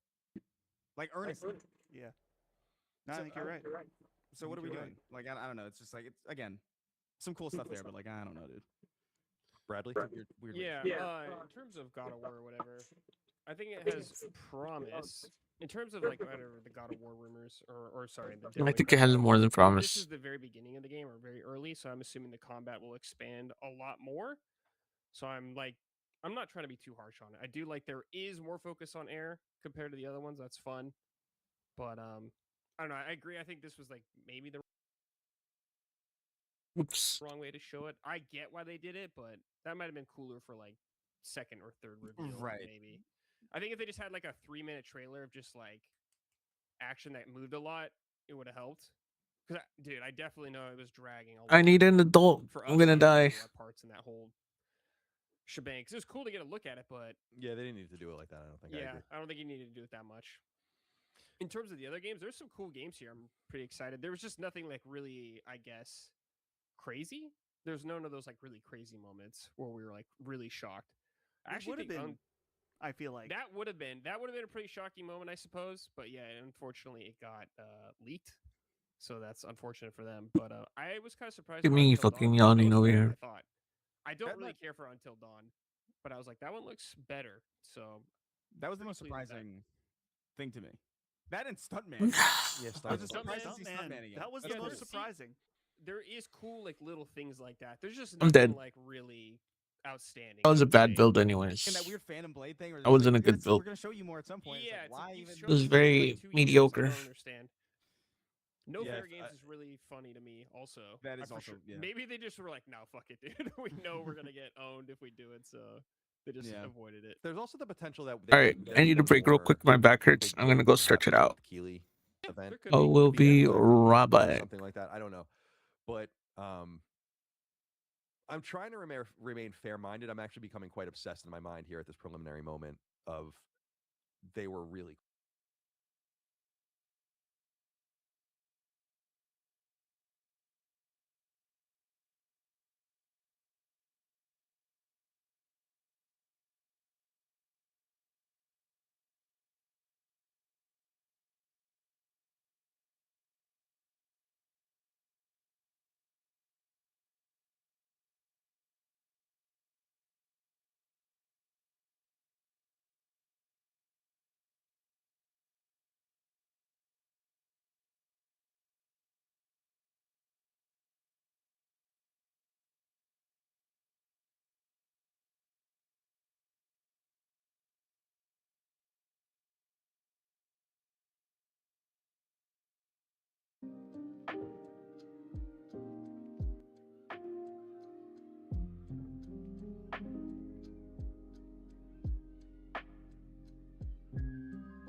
Leave me alone. I'm gonna roll slower now. Just for you.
Okay, I'm back. Got a whole thing of Dr. Pepper Zero. Ready to go. To not leak when you think about how long they made it. And Right. I mean, it leaked so late that thing was probably what they just showed was probably totally set up and they were ready to go. And it probably is that someone saw. So when you see the way they describe it and stuff like that. I think what's cool about it is, if I was at IGN, like I was back in the day, we would do what we used to call rewind theaters, where you would like tear apart the trailer and like go into all the things. People that know this shit and love this shit are gonna have a field day because there's absolutely a lot of hints in there. It does seem like it is a multiple pantheon situation, like where there's different, perhaps different gods or different, They're gonna go down. I'm gonna cheat. I feel like we're getting to diminishing returns with Sony's style of game, like that narrative kind of quippy side characters and all that kind of stuff. The Marvel. Yeah. I mean, it's very. I don't know. I don't want to oversell, but I think people are just getting kind of tired of that thing. I understand that. I mean, so that's me being kind of fair to it, and I want to be fair, as I said during it, that it's like I'm not really a huge God of War fan. Who am I to criticize God of War? Like God of War, since its very first game, has been huge, and it's bigger than it's ever been. God of War 2018, God of War Ragnarok are massive games. So I understand that, but it's not one of my favorite ideas. So it's like I don't want more of it, and that's what. That's just a matter of taste, I guess. And I think the thing that I look at with the first parties, especially, but this is true with all AAA, especially, is that there's just such a major opportunity cost today. There's no, this is going to be, you might get six of these in your career at this point. You know what I mean? Like, and as players, it's like, I guess my honest truth is that when I heard that Cory Barlog, when he did direct Ragnarok and he was doing something else, I thought he was doing something else. And it's just a little disappointing, I guess. I feel like the final product is. I mean, people that are saying this game, the game looks awesome. It's just a matter of like we're only getting two of these a year or so, right? Maybe three for the year, like big AAA productions for PlayStation. It's like, so this occupies a space, and I just would love to see you finally do something new at that studio. And they just aren't going to. It seems like they're really investing. Sony's really investing in IPI of like going for expanding, going, across media of all that. I see it and I recognize it, but he's not wrong. Like, if you were expecting like something new from Sony Santa Monica, when it comes to this game, like when it comes to Sony Santa Monica, there was rumors that Cory Barlog was doing some kind of space game, and maybe he's still doing it like on the side. But he's creative, like director, like he's the creative director of Sony Santa Monica. So he's not director of God of War anymore. He looks over all the creative in Sony Santa Monica. So like I think that's a less stressful job than director, and B, he still gets to like open, like he said at the beginning of God of War, when the new God of War came out in 2018, he said that they basically have a Bible of the universe, like a Bible of everything that's going on in the universe, and so like they're trying to execute that Bible right now. And so essentially what they're doing is they're making a whole universe. And Sony's like, well, we won't give you your own IP, but it basically will be your own IP, like a brand new IP, because this is like it's in the God of War universe, but it's in a completely different like realm, and it's gonna play completely different, and it's gonna have nods to the other games, but it might as well be a new IP. And I think that's what they pretty much. You know how when they say a good negotiation is when everybody goes home unhappy, and I think that's one thing that Cory Barlog was probably not happy all the way with this deal, like fully happy. He probably likes the fact that he's able to be creative director, have a maybe less stressful job. I think, well, like he probably gets a little bit more sleep, gets to spend a little bit more time with his family. But at the same time, he gets to like if he wants to in the future, he can definitely dig into that new intellectual property that he wants, a brand new game that has nothing to do with God of War. But for now, he gets to have all these people that he's known that's worked on all these different games for like 20 years get their shot while he overlooks them.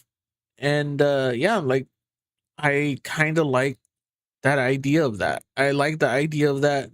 And maybe one day we'll get that space game from Cory Barlog, but I don't think we're gonna get that anytime soon. I just would have loved to see something. Oh shit! I thought my Be Right Back screen was on still. I was about to cry. 'Cause that was a really good.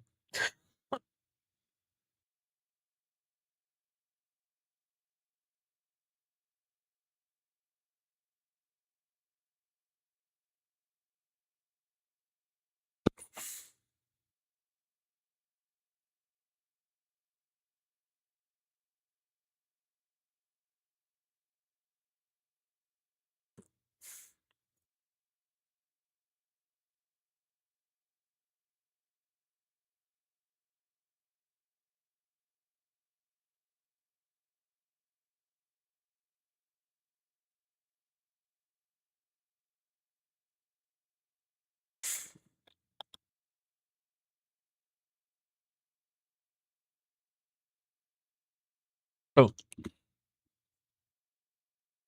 Else, like something. I love new IP. And I said said before, Sony was always knowing when to move on. They've done a good job with that. And you have to have an acute awareness of that more than ever. With how long and how expensive the games are. You know, how long they take to make, how expensive they are to make. On the other hand, you invest all this time and money in the IP in order to leverage it later. And so I understand that. That said, I think maybe a B+ for me for the show, because I do try to not objectively, but for me personally, I look at this list of games and I'm like, there's actually a lot of great games on this list. You can't really argue with it. I think what it misses, as Chris was saying, was the panache, the surprise, like the real. A lot of it was like, oh, we've seen this game released, we've seen this game trailer. We've seen this game gameplay. It's a lot of stuff that we've seen before. Like Halo to me, like I've been excited for a long time, so seeing it again is like, well, what the fuck? And you don't have a date yet. It's like 2027 again. Like that game's been, I think 2020 or something. The last time we saw that game, or like not the last time, but like that's how long ago we've seen it. And it's not like oh, announced or anything. Like seeing it. So at this point, it's just like I don't know. I can't get excited. This reminds me of the PS4 generation. Like every three, it felt like. Sony would be like, we're doing Kingdom Hearts 3, and everybody would leave that TV like, and what a great showcase of Kingdom Hearts showed up. They're here every year with it. Is this not irritating? So like, I don't know. I don't want to be too negative. I feel like generally, like everybody's too like weird on the internet with that stuff, but like I kind of feel like I don't know. Control. I'm already sold on this. I've seen enough of this. I was like looking up during it. I just wasn't even really watching it. I was like, I'm good. Yeah, that's why I took the headphones off and just didn't. I'm sold on Control. But when I look at it, it's like I'm gonna play Wolverine, Rayman, Tomb Raider. I mean, there's others in here that I'll definitely play. No rest for the wicked. I mean, you're sold, but I don't think the majority of the public is sold on Control. The new Control game.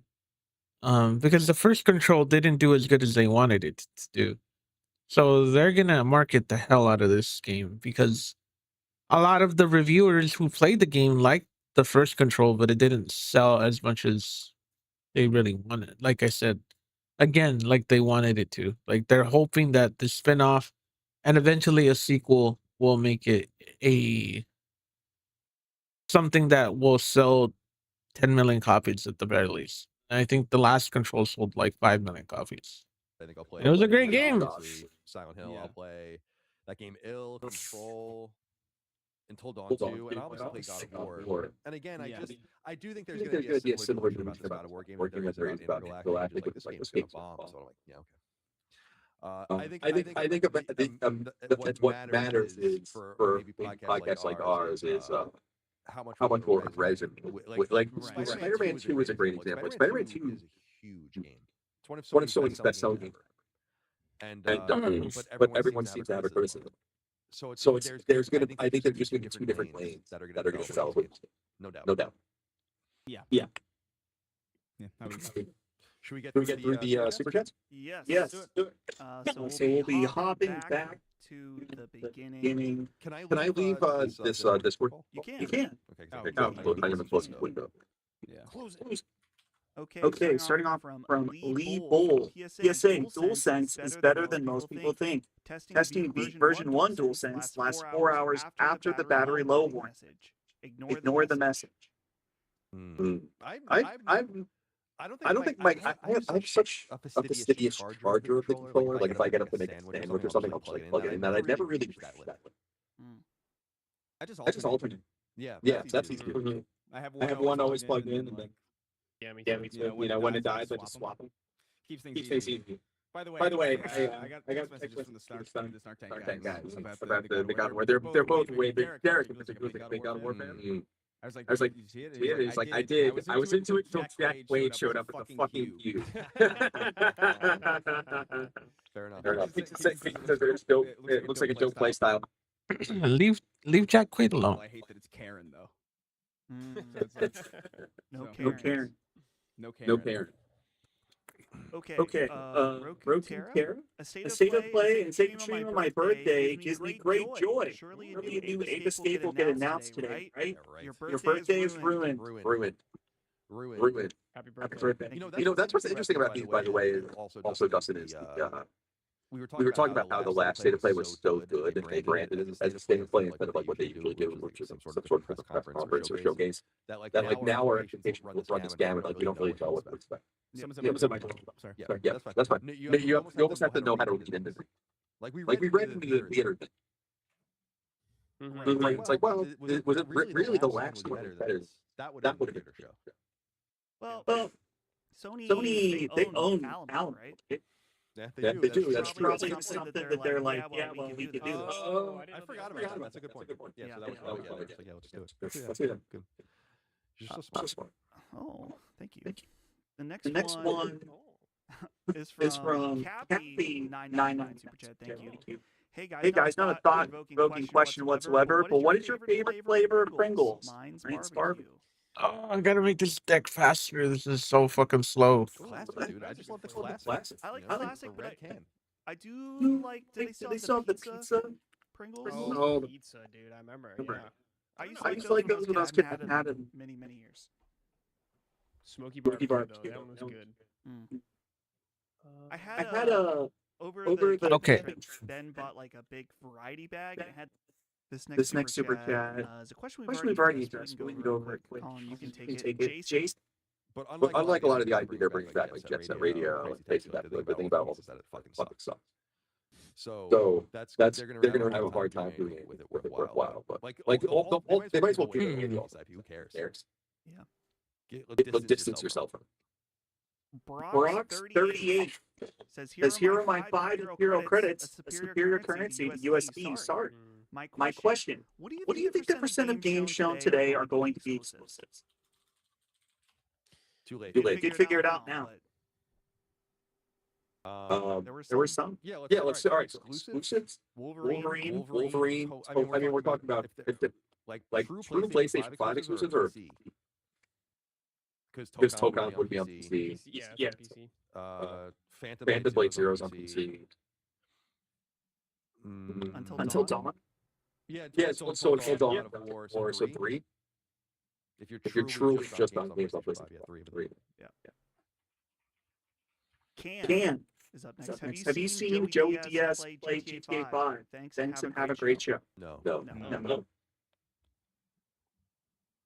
Thank you for your super chat. Logan Sunday. Ready for a SOCON revival in the Decima engine? One can dream. Yeah, you can continue to dream. Keep dreaming. I think SOCON could be a relevant thing. I said that before. SOCON and Killzone. Over and over. Those could be very relevant. They wanted to do something with them, but SOCON, especially in this era of games as a service, that's what's so funny about them trying to get new IP going in games as a service, which is cool. And they should do that. But like, okay, one of those. The blue candle. This is the first time I've seen this card. Blue candle. Unplayable curses cards can now be played whenever you play a curse card, lose 1 HP, and exhausted. Unplayable cards cannot be played from your hand. Curse cards or negative cards. Exhaust. Okay. Consider, I don't know, if you put 2 and 2 together. I mean, there's a couple of them. Maybe you might want to go back to like the original PlayStation 2 multiplayer game that anyone cared about. I don't know. Just an idea. Bills must be high. Fucking voted, by the way. I hate it. Anyway, go for it. Bills must be high. Maddie allows 2 quid. Who super chatted? Yeah, it's a shame that SOCOM and Killzone don't have a popular multiplayer, like especially live service type game at the very least, because those games are like, they were iconic online games and offline games back in the day when back in my day when the internet was barely a thing. They did really well, and it's crazy that they can't reproduce that, because now they like close the studio that does that because they tried to make them make a move game with it. It's about to click it. You ruined all my suspense, my whole thing. Maddie allows 2 quid super chats on his stream. But all this being said, it still doesn't change the fact that Tommy was the sniper from Daddy T. Fucking nailed me again. He nailed me. We should start keeping track of just that money and see how we can get to like 1,000. Yeah. You know. Yeah. Traylon Woods again.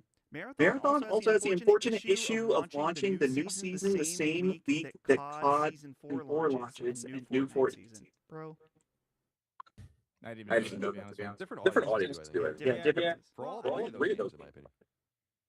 Yeah, I don't know. COD maybe has more overlap, maybe, but like I don't think that's really a problem. I don't think the problem is the servers. That's a bigger problem. Certainly. You're skipping one. We have a 499 one. Well, yeah. Okay. Good. Right? Because it feels unfair. Well, I was just going to go back. I have to search for manually. But if you want to just interject them, I just can't put them on screen. Yeah, I'll interject them. Drew Money Beats wrote in 499 super chats. Watch you bozos react while driving home from work. Jesus, take the wheel. I wanted to read that one because I thought that was very funny. Hopefully, we'll pray for you. Hopefully he took the wheel. Yeah, we'll pray for you. All right. LE-double-X. Looking forward to watching this with you guys. Thanks for the awesome content over the years. I hope you enjoyed the show with us. Hope you enjoyed it. Glad to have you here. Hope you're well. Okay. The Lord's Jeeps. Great name. Yes. GTA 6's SM will let players create in-game content that will earn real-life money. The in-game social network will compete with YouTube, X, podcasts, etc. SM? SM. What the fuck is that? Single player? I thought he meant single player mode. SPM? SM. Oh, What the fuck is saying, dude? Come on. So they just support mod support, I guess. It's social media that people are saying. Social media. Okay, come on. I'm looking at what else you could have abbreviated. So social media. So you were required like 8 or 9 more characters. So let's see what you could have got rid of. GTA 6 is social media. We'll let players create content. I did that in the wrong order. That earns real money. No, actually, wait. GTA 6 will let players create in-game content that earns real money. Guys, get the social network will compete with YouTube, X, podcasts, etc. There you go. I don't want to be too hard on it. It's like it's reverse. Crazy reversal content. I guess it could be possible, but where is? I guess is it being funded through shark card purchases, like the recurring revenue? But like why?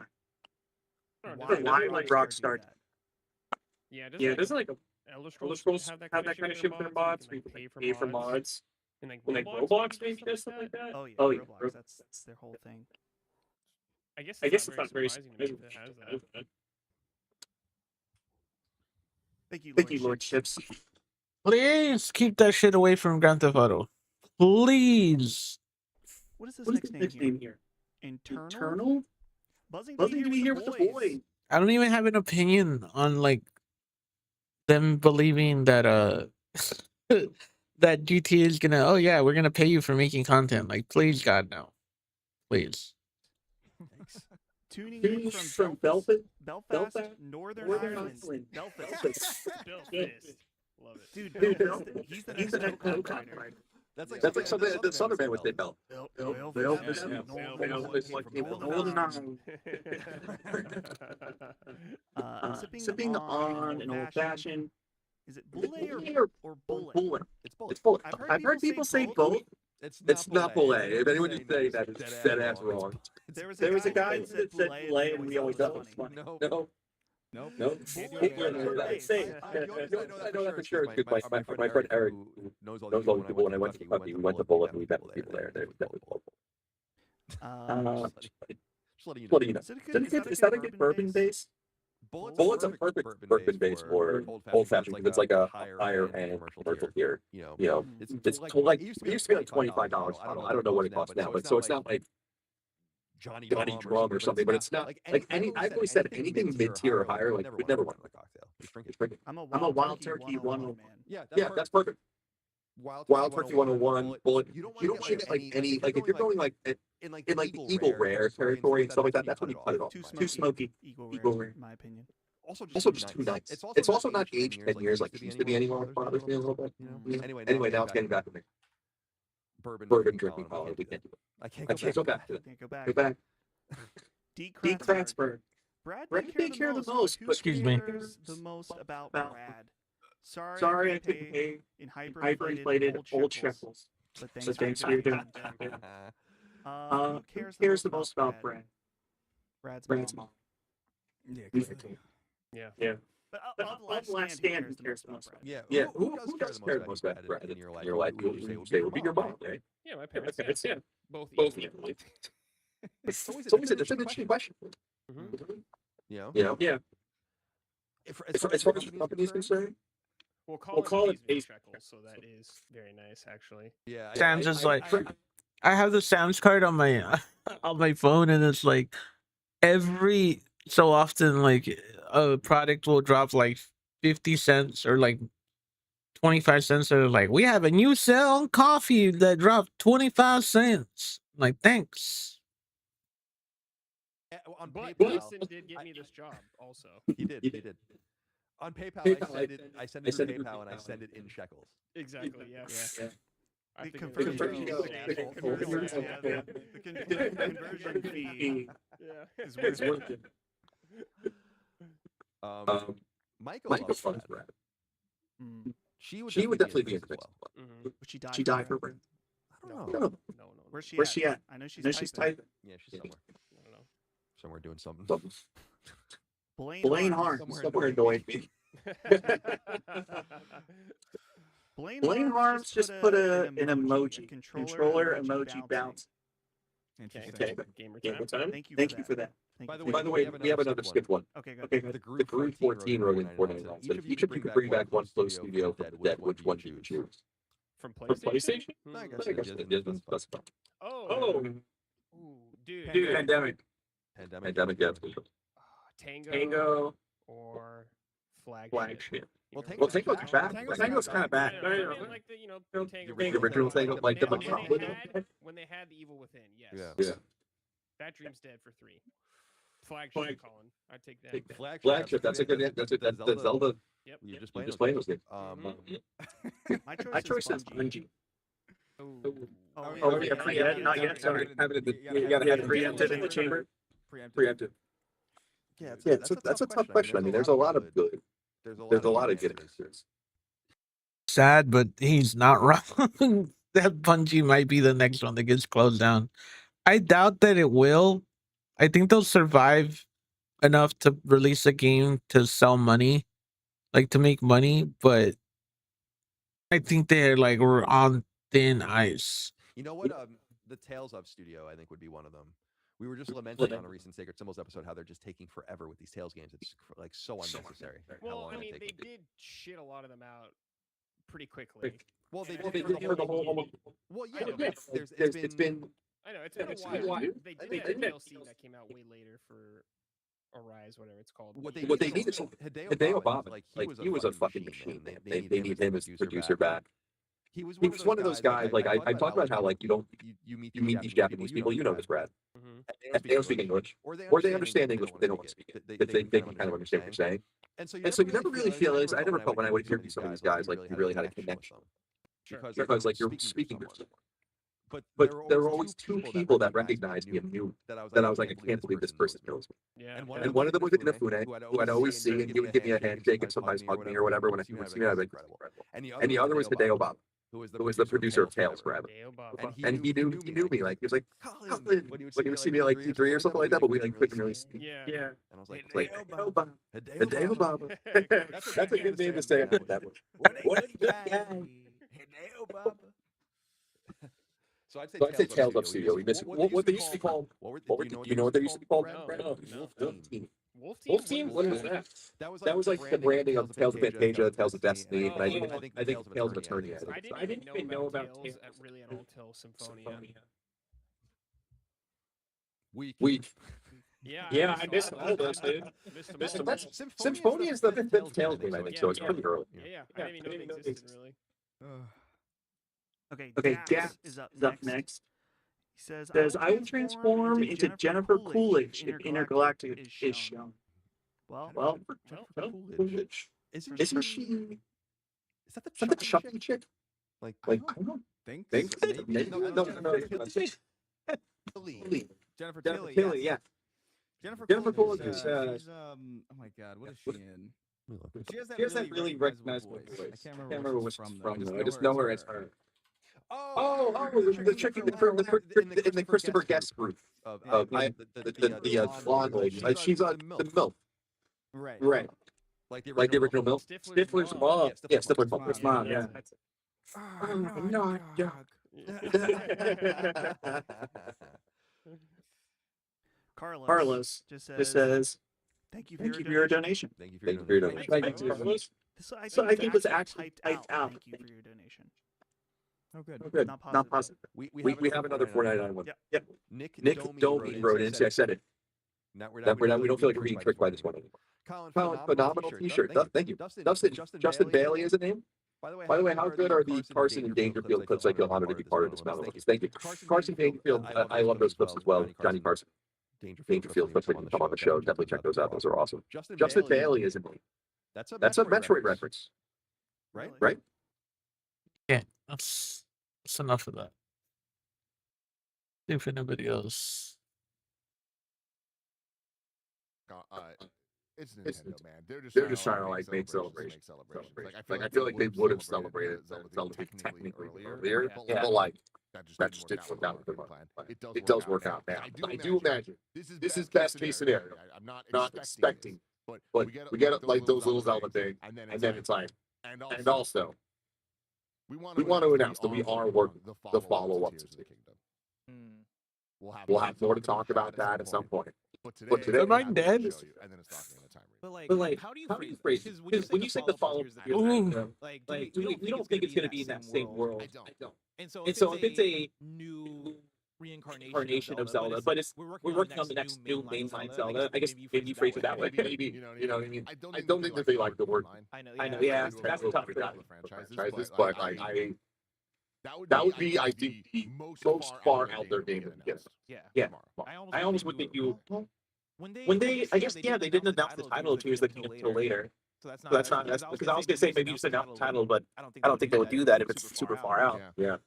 If it could be Untitled Zelda Project, we would know what that. Sure. Yeah. See what I mean? Like, yeah. Hey, we're working on the next big Untitled Zelda Project. But for now, Ocarina of Time remake, and then everyone fucking. Do you have anything else, Zelda, or do you want to move on? That's all I got. No, I wanted to bring up. We've gotten a lot of Switch one. All my politics in here. We ain't watching politics.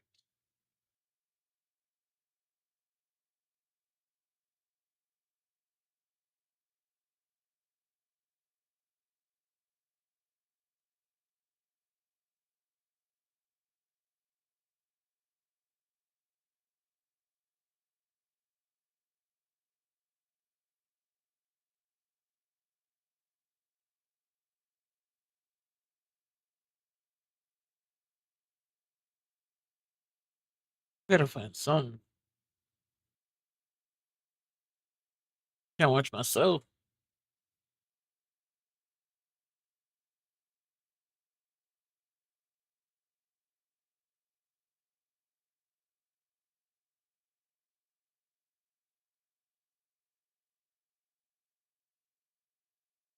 Okay, I love this guy. This is what I strive my channel. This is what I strive my channel to be. Is this guy's channel? Like if I had a model of a channel that I want to be like, it would be this guy. Um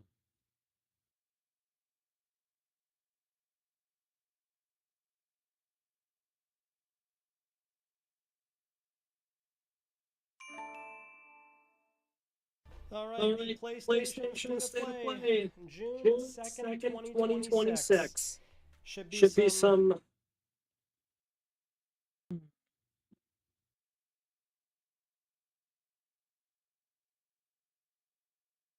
he doesn't do okay, he hasn't done a video yet.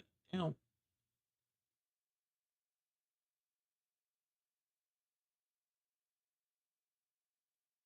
Okay, I'm gonna watch nerdy stuff. A lot of it was the normal NVIDIA stuff. I'm like, oh, we're great. You know, this thing's going to be the best. Claims and statements, whatever. But then it started to turn into just like pure bubble talk.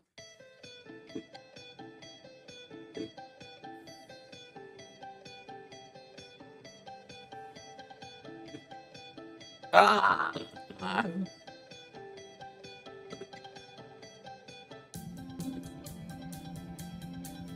Yes. And then give us all Monday here, drop the early version for the patrons, like make sure all the I's are dotted before posting to YouTube and you know a million other websites on Tuesday. It occurred to me though, like a week ago, I don't remember what it was. Like, one context coming, this might be weird. Maybe we should wait till Monday. We'll do one more run. Intel conference. And then I worked for like 30 minutes Saturday, checking something. I wanted to go live for a little longer, but I didn't sleep last night and my back hurts. Like so I'm probably gonna be doing the same thing offline, but at the same time I need time to be able to stretch my back, use the restroom, all that stuff. Because my back is like killing me right now. Before going to dinner. And it became clear the 9070 GRE was going to launch Monday. The 7700 X3D was going to launch with its price. There would probably be other announcements. That one was definitely about to launch. And I'm like, there's already we already did a whole episode with Computex. So I think if we wait for like if Intel reveals Nova Lake on Tuesday when this video comes out, oh well, I'll just make another video. Like there's no point in us waiting any longer. But I am glad that we waited until Monday because there was a ton of stuff to discuss. It really has filled out this episode. I think a lot of people were worried this Computex would be boring. It's very boring. It's not the worst. It's not like we've seen in some recent conferences where it's AI. There's nothing of substance really to it. Yeah, I mean, there's a lot of announcements. Part of it, I think, is just people are always expected to be a little disappointed. I mean, I guess I will say from what from this Computex, I feel like there's a lot there. I don't know how much I like all of it. That doesn't mean it looks impossible to come. Well, and that's the funny thing is that the PS3. All right. Well, let's just get right into it here. Let's get into two questions this time. The first one comes surprisingly from Carbon Crime. Who writes in and says, 9 a.m. and then you have an 11:30. Some BS about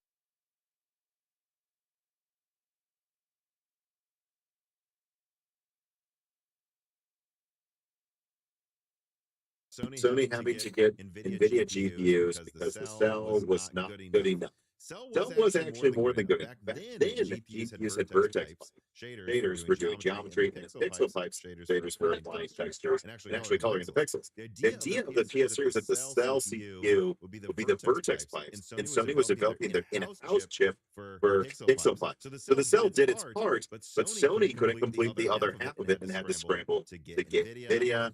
And when they did that with a full GPU, that's something that would bypass the SPUs. They lost their main target workload and were not worth the money for the console. That's good clarification, I suppose. Because a lot of times people describe it like, oh, they were just going to use the cell and nothing else. It sounds like no, Sony was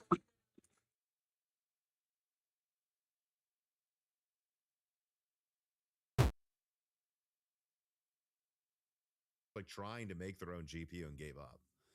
Yeah, and I don't think we've ever implied that the cell was. I need to figure out how to use this card. Very misfit with the rest of the console landscape, and even the PS3 at the time. I guess because their development goals failed, and it was impossible to code for. Well, and that's the funny thing is that the PS3 ended up as this expensive console that everyone saw as like, well, they spent too much money on this. They wanted their own in-house GPU or like to do it without having to use NVIDIA. The console was supposed to really come out a year sooner with not needing an NVIDIA GPU. It might have originally been planned to be a $400 box. I'll take that curse. Or less, It is just funny to think that. Because I think people look at the PS3 and they're like, oh, look at Sony's hubris. And it's like, no, look at Sony's F up. I mean, like they didn't try to make something with all these issues. They just kind of failed.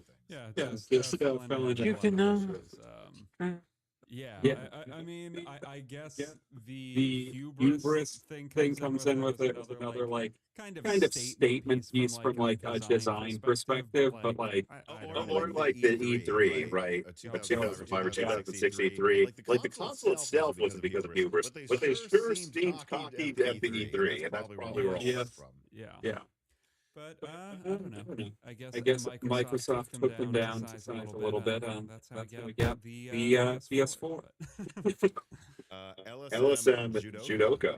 It says, hey Tom, a few times you've mentioned that the PS5 Pro is 300 tops without warrants. The 9070 XT is like 1500. These actually are not apples to apples numbers. The 9070 XT is advertised 1557 tops measured on int4 calculation with sparsity, whereas the PS5 Pro 300 tops is int8 without sparsity. The same metric as PS5 Pro, the 9070 XT has 389. Yeah, but I don't believe. Like, let me search that. Int for right. Does PS5 Pro have int 4 with sparsity? Why don't I have any block in here? No, it does not. So I'm not really wrong. This is kind of like the thing where we go back. I'm gonna have to take hits. Like FP8 and all the FP16, all these ways of doing things, and a lot of times people are like, well, apples to apples, it would really. What's up, Vicky? Well, yeah, but like for example, the PS4 Pro had FP16 and the Xbox One X didn't, and that did give it a 15% boost above what the teraflops would suggest. Still weaker than the Xbox One X, but it isn't as much weaker as you would think. And so, I know. How was the birthday? It was really good. Hey, I had a really good birthday. I had fun. It was chaotic. I'm not gonna lie. It was very chaotic, but I had a really good birthday. Had a good time. I had fun in the new apartment, and it was really nice. It was a really nice experience to be able to like have that. Who are these women? They're fucking nerds talking about technology, and I'm over here just watching it because it's like I watch this on my own time, and I might as well watch this while playing, while commentating, and while talking to you guys, because it's like I want to watch it, and if I want to watch it, you're gonna have to watch. I'm gonna make more free time for myself so that way I can watch it and you guys can watch it with me. So you're watching it with me. Does that mean it's literally like 5 times faster, 6 times faster? I'm not an expert, but I'm sorry. Like to me, that tells me were you to optimize well to that architecture, it's going to run circles around the PS5 Pro still, probably. Yeah, I mean, it's still a factor that like it can do calculations that the PS5 can't do, basically. Although it is a little funny always seeing those graphs of especially NVIDIA with their like improvement in compute, and every year it's just really more comes down to them showing off lower precision calculations. And so again, like in the case of NVIDIA, there are times for that will make a difference, yes. But more and more you do hear people say, sure, every app is actually going to use this new thing, right? So, was I wrong to say that? I don't know. I mean, I think the truth is really that it is actually a lot better at some things, but no, not every operation will it be 100 or so, yeah, in next gen. Yeah. Again, it'll depend on the game, and if they truly program the next generation. Jensen Wang writes in, and he said, I migrated my dad to a new laptop the weekend, and OneDrive made it super easy. Those are fighting. I didn't realize we had not Intel, a Microsoft bot here in your Discord, Tom, but there's a few if I trust Jensen. I don't know if I trust Jensen.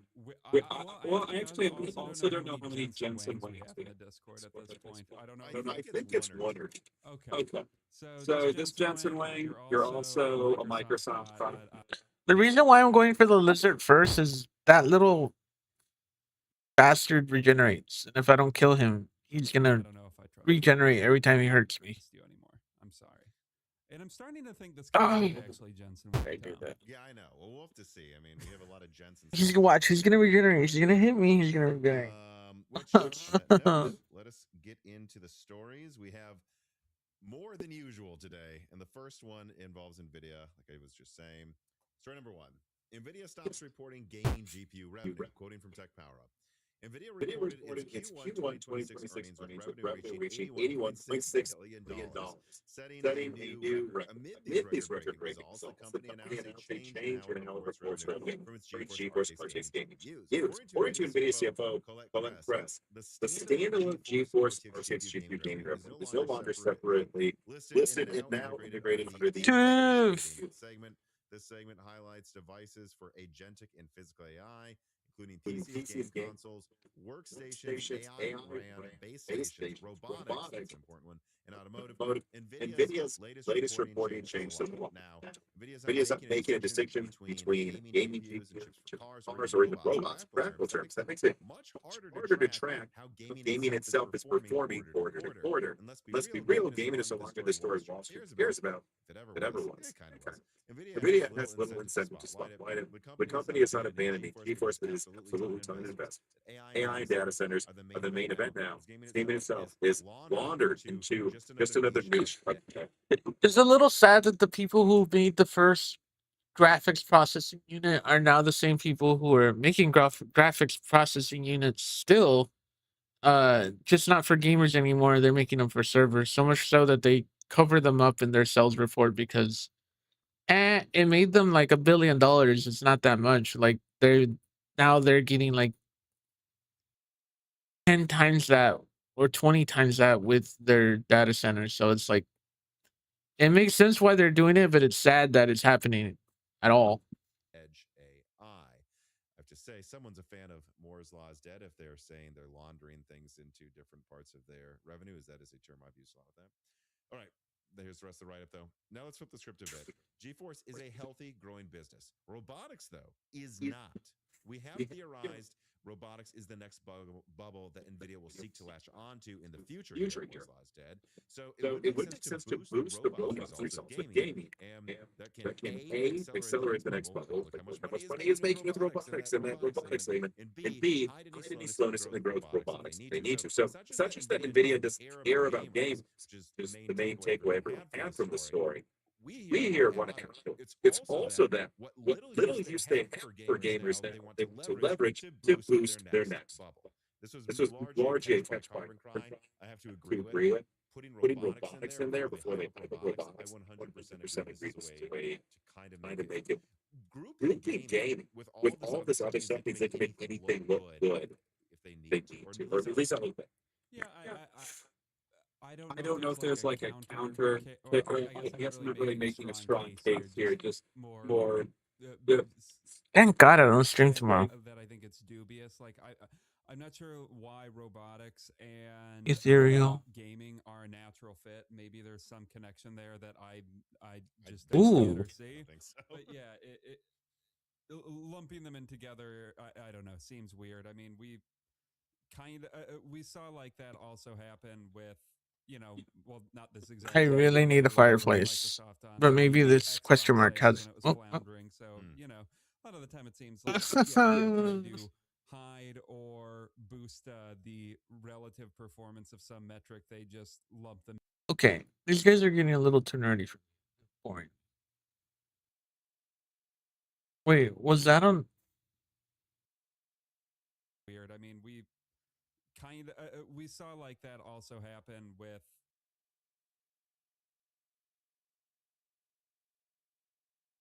Let's be honest with ourselves here. Everyone hates their smart TV OS. They're filled with ads, their designs are confusing, and they just get slower as time goes on. Now, this alone made me always look for alternatives. But recently, Yeah, I legit use a Fire Stick because the OS on my TV is complete ass.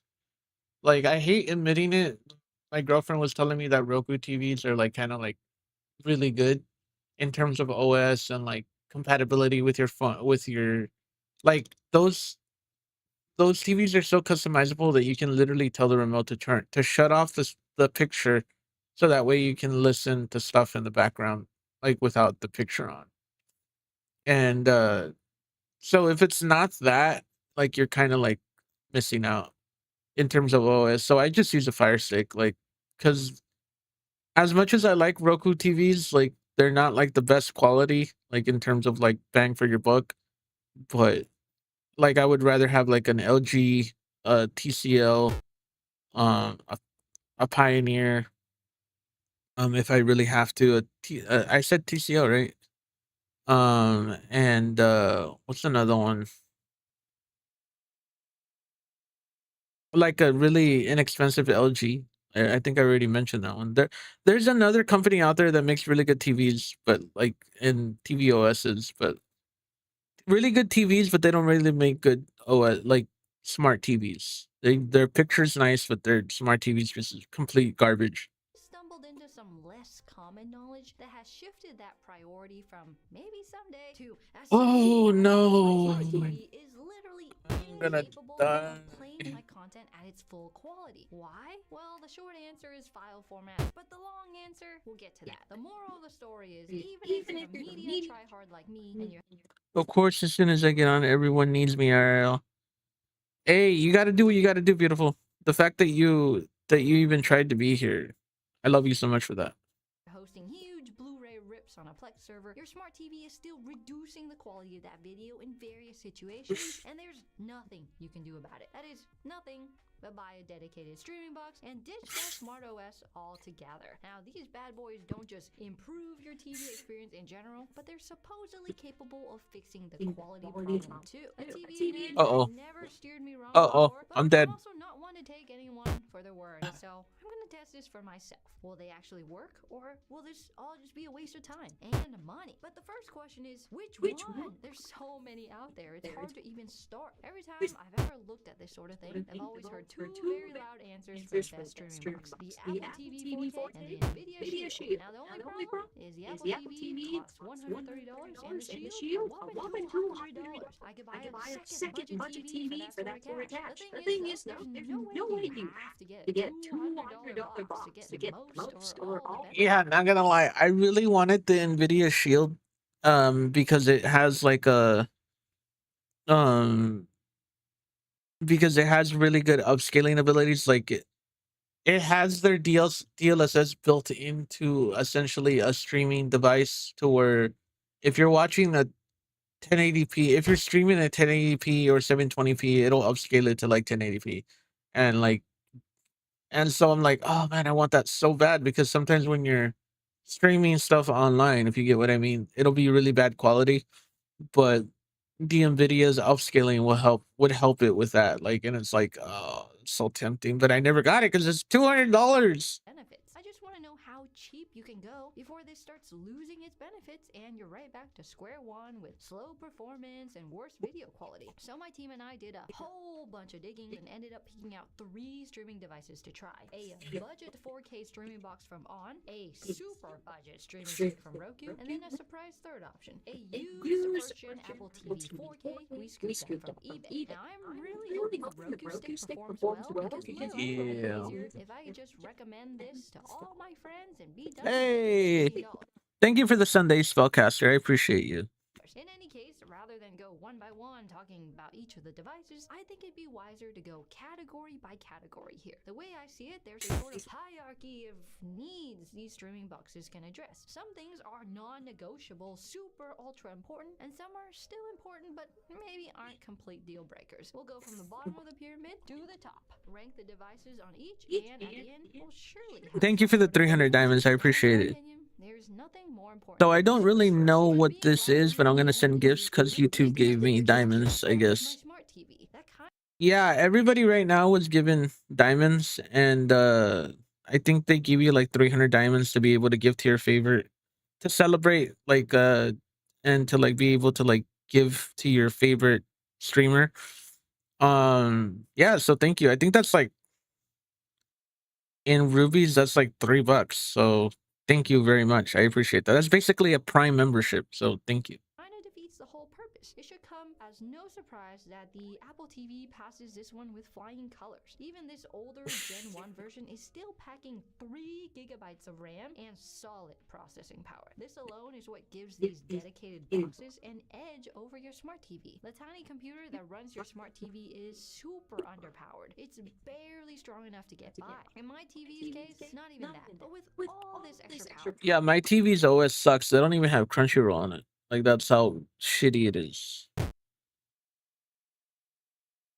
the Apple TV is able to breeze through menus, load apps super fast, and it just feels seamless to use. It also has full support for CEC, which means instead of using their super touch I appreciate it. Thank you, man. my regular remote. Literally just switch my input on the TV to this, and the device powers on and is ready to go. But what about the on? It's half the price. Well, it's definitely less powerful. I forgot they have one. I was overthinking it. But compared to what we were working with before, it's lightning fast. Honestly, this snappiness makes it a difference in more places than just moving around menus. The load times of videos and the apps are so fast now. No more waiting 15 seconds for an episode to load. Once again, you got full CEC support from the on. Hooray! I can't tell too much of a difference from these two, to be honest. And then that leaves the Roku. Because its tiny cost really make things worse. Well, let me put it like this. You got the on only having 2 gigabytes of RAM might be a problem. Try 250 megabytes on the Roku. Yeah, as you guessed, I wouldn't exactly call the responsiveness good. It's still better than my old TV, but not by much. Also, no matter what I did, I couldn't get the CEC to work. That means if I wanted to use it at home, I'd have to turn on the TV, switch to the Roku input, then swap remotes to do everything else. I don't know about you, but that alone is almost a deal breaker. In all fairness, this is a pretty bottom of the line Roku stick. They make more expensive versions with more processing power and more features. Now, either way, Roku is already a bit nice for now, but maybe they can make up for it later. For this category, the Apple TV gets a full 5 stars. The on perfect 4.5, and the Roku miserable 2. And Thank you, Spellcaster. I appreciate it. Today is more of a chill, like reaction type stream because my back is like killing me. And yeah. They'll thank me for it. You know what actually makes Trying something new. old? No, it's not the mileage or But the I random appreciate it. dents and scratches you accumulate. It's this. This right here is 5 months of dirt, coffee, mud, crumbs, mystery stains, all living in our videographer's Subaru Crosstrek. And today, we're fixing that. These are custom fit floor mats from our sponsor, LastFit. And we're giving this Crosstrek a small upgrade that makes a surprisingly big difference. LastFit mats are made from a thick TPE material, so they hold their shape and come with deep grooves that are deep enough to actually trap water, mud, sand, melted ice cream, or whatever spills happen in your car. The edges are raised too, so spills don't sneak underneath and ruin the carpet. But what really makes them different is the tight fit. They're twice. So close. Measured for the Crosstrek, so they snap right into place and cover everything. I did. Once the is in, the whole interior just felt cleaner and newer. So nice. It's one of those upgrades you notice every single day when you get into your car and drive to work. So if your mats are looking like this, it might be time for an upgrade. Check out LastFit in the link below. Find your exact vehicle model and use code SC20 to get. I was gonna skip it, but I don't want to be rude and skip their ad.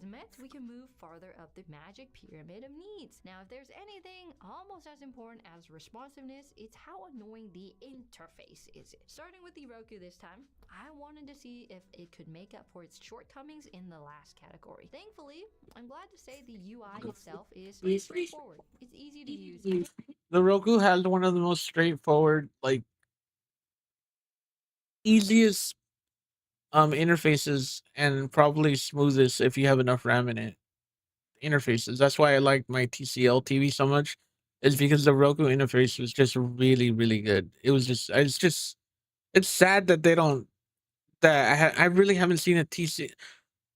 I think TCL still has Roku interfaces, but it's only available at Walmart now because it's basically a Walmart brand now, Didn't have to think which is insane. at all to work out where the apps were, how to download stuff, and where to change the settings. Unfortunately, the ad situation is dire. Now, you can remove some of them in the options, but not all of them. Once again, the Roku proves on par with the smart TV. And this time, there's no coping that a more expensive model would fare better. Next is the On, and this one's an interesting one because it sports the Android TV OS, which means out of the box, I don't think the results are too great. It has just as many ads as the Roku, but with an even worse, more confusing UI. It's all very smart TV, and that's for a reason. Look, the TV we're testing on uses Android TV, but not all its hope is lost, because one of the benefits of an Android TV as an OS is that it has a robust app store, and one of those amazing apps is a third-party launcher called Project Ivy. It's free to use. All it takes is a couple minutes to set up, and then Project Ivy is your new OS in a way. This gives you way more control of your device. You can make the ads disappear. You can change the UI layout to a better, more stunning. Okay, I really like that. Which one is this? In fact, there's one choice it gives you that absolutely blows my mind. I somehow haven't found anyone talking about this, but the On boxes have a permanent, always on, can't be turned off AI upscaling feature. We did extensive testing and found out that not only are they upscaling all your standard definition content, it gives it a natural, overly sharp look to it, but it's also on for HD, even 4K content. The effect is more subtle for higher resolution content, but it's there. And by default, you just have to deal with it. But Project Ivy solves this. It gives you a toggle. Can you imagine that? It even lets you compare them side by side on the fly. In short, by default, the On would receive less than a failing score here, but thanks to the open app store, you can simply swap in on launcher, and it's good as new. Lastly, we got Apple TV. If you know Apple, you know they care a lot about clean UIs and a solid user experience. And as such, the UI is clean, it is attractive, and you can disable all tracking and reporting, and even the ads aren't bad. You sort of get these recommended ads when you hover over certain apps, but guess what? They only show up when they're in the home row and they're hovered over. If you don't like them, just move them off the home row. Done. That's pretty much all I can ask for here. No further comment. Well done. Now lastly, we get to the final category, and the one that really Okay, well, in the first place, video quality. So what did I need to go back. I can ask for here? No further comment. The On Google TV. I need to get this one. I need to find it for my TV. Because I have the Fire Stick right now, and it's Now lastly, we get subpar. to the final category, and the one that really got me curious in the first place, video quality. So what did I mean when I said your smart TV literally can't display the same level of quality as these guys? Well, there's some real obvious examples like HDR. Some TV apps you use may not support things like HDR10 or Dolby Vision. That means that nice TV you paid lots of money for because it has amazing colors and brightness, you just don't get to use any of it in those cases. That isn't good, but it goes even farther than that in a way not many people know about. Apparently, not all videos made the same. You've got different videos, rips, streams, whatever you're watching. Those can have different file types and codecs. Now, I don't want to get too into the weeds because codecs can be a whole video in its own right, but all you need to know is that there's a lot of video, audio, and subtitle codecs out there. Each one of them is sort of like a new language your device needs to understand to read and display properly. Now, smart TVs are fluent in the most common, simple ones, so the video files comes in, and the TV reads it and says, oh yeah, I Yes. saw that before, and it shows it for you. But because the computer's Josh, I need your backrooms review, raw view, like yesterday. Raw view. Okay. Go watch it. And instead of showing everything as intended, You convinced me. Hey, can you translate all this for me? And that's known as transcoding. And transcoding reduces video quality, in some cases by a lot. If you look at this HD perfectly crisp anime footage, that's how it actually looks. But after transcoding, because the TV doesn't know how to read one of its codecs, YouTube level video compression instead of crispy footage. Hopefully that makes the problem perfectly clear. Your smart TV literally can't play this file at the original quality. It doesn't know how. But these streaming boxes, they do. The question is, though, just how many extra codecs do they understand? First, the Roku. How do you think it fared? Take a guess. Now, if you guessed basically the same as a smart TV, then you've been paying attention. Uncompressed audio codecs, image-based subtitles, and even some regular video file types are all unsupported. A lot of the models don't even support modern HDR versions. Like I said, it is pretty much the same as your smart TV. So what about the on? It's twice the price, 8 times the memory. It's a lot bigger brain space. Well, after lots of testing, we found it supports way more codecs, obviously. Your boy is fluent in more than a couple languages. I know that well. I didn't go through the trouble of having these nice quality videos streamed without compression from my Plex, just to have my TV fumble the quality at the last minute. It supports basically every HDR format too, including the newest ones like HDR10+. It's definitely a step up from the TV and the Roku experience. But lastly, we have our golden child, the Apple TV. Since we would use a first-generation model, that means the system is a little older. Does that mean it's going to be missing a lot of codecs? After a lot of testing, trying just about every TV show, movie format, and file type that we could throw at it, and for pretty much everything we tried, even on this older model, it handled them all like a charm. No transcoding, no compression, just maximum video quality. Maybe And that's why you should buy things that are used more often, because a lot of electronics, a lot of the times buying something new just to play like electronics and stuff like that, it's not really necessary if you're on a budget. Like, you just buy something that's used. Apple really is the GOAT. Unfortunately, though, because nothing is perfect, and I can never ever be completely happy, there are a few exceptions. One Uh-oh. of which is About to put my foot in my mouth. surprisingly big. The biggest problem is that this Gen 1 doesn't support something called AV1, aka the thing that a lot of streaming apps use to give you HDR. That means apps like YouTube, Netflix, and more don't have full HDR support. And on this model, that just means you have no HDR on YouTube at all. I will say this mainly matters for people streaming. If you're trying to watch full quality uncompressed video from your server, that's not really a problem. But I mean, I paid money for HDR on my TV, and if YouTube has HDR, I'd like to see it that way. So some points off for sure. Still though, if you're less of a streaming TV person and you're just talking raw, how many codecs does this thing support? The Apple TV wins the day. Okay, so we've gone through all the categories that matter, and I feel like I have a solid grasp on the offering. I'm gonna get that on Google TV. Be honest with ourselves here. It was awful. Given the whole swapping remote situation, I'd argue it's maybe even worse than the smart TV experience. But one day, I'll try out their most modern, high quality, most expensive streaming sticks and see if that makes a difference. The On, I actually do think had a strong showing overall, especially for the price. For the cost of fast food for two, my TV feels upgraded. It's more responsive, ad-free, and literally gives me higher quality video and audio. Sure, there's still a few weird codecs and formats it doesn't support, but it does 95% of the things better than your TV. Did you just say it does 95% of what it's supposed to do, but it's cheap? That's like my type of technology right there. I always tell people, I'm like, I always look for something that's going to do 90% of what the product above it, that's like $1,000 of what it can do, but for me to get it at a fraction of a price. Like, if I can do that, that's a good bargain, and I'll buy it. Besides, the real downside with the On is the built-in AI upscaling, and so if you do own one of these and you don't Somebody said the last time that they feel judged by Pikachu.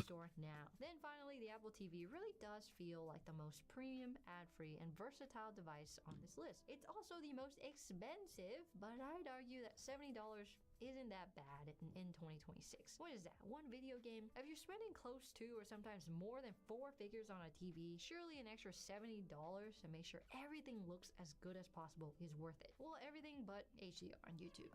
If If you want your car to feel newer without buying a new car, start with the floor. Last Fit makes custom fit mats for tons of models, and you can get 20% off with code SE20. The link is in the description. So, which one do I think you should get? Here's my take. If you're a casual media person, you watch all your content on streaming apps like Netflix, the On is going to give you everything you want. Yeah, I want that on now. And save you $40 Get it. over the Apple TV. If you're on the other side of the spectrum, and like me, you keep high quality media on something like Plex or Emby or Jellyfin, then the Apple TV 4K is absolutely worth the extra money. It's responsive, you don't have unremovable apps or apps. No, I never recognized. The government never recognized that divorce. I don't know what you're talking about. Of situations, your movie is going to play exactly how it's supposed to look. Now, this does make me want to try out the new Apple TV versions. I heard they even have support for more and even more snappier, and also do FaceTime or something. I gotta look into that more. Oh yeah, do you like the new living room set, by the way? There's a members only video of how this came to be. If you're curious, I think it looks way nicer than what we had before. Okay, bye.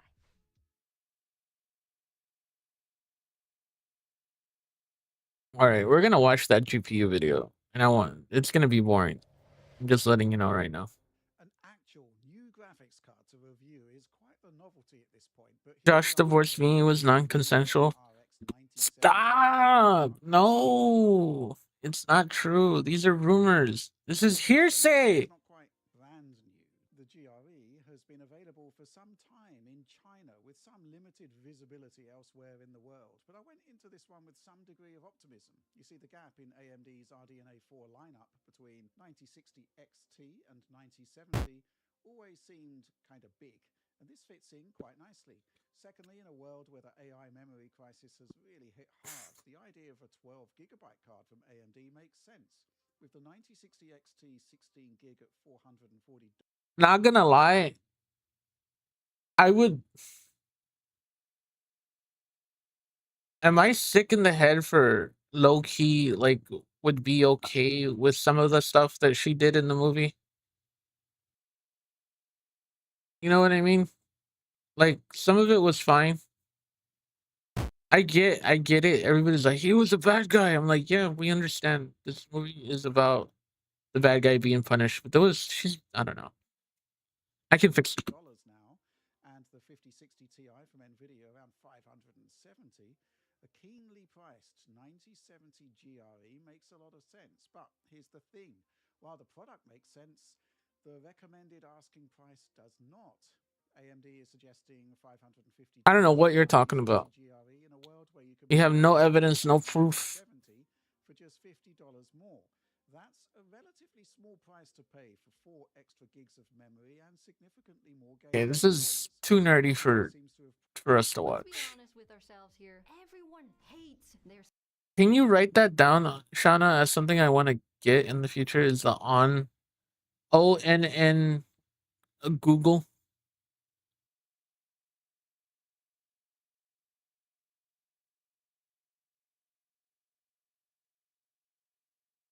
Okay, I'm watching this. Most people don't think about cloud storage until they run out of space. I'm trying to make a cloud storage in the future. When I'm not forced.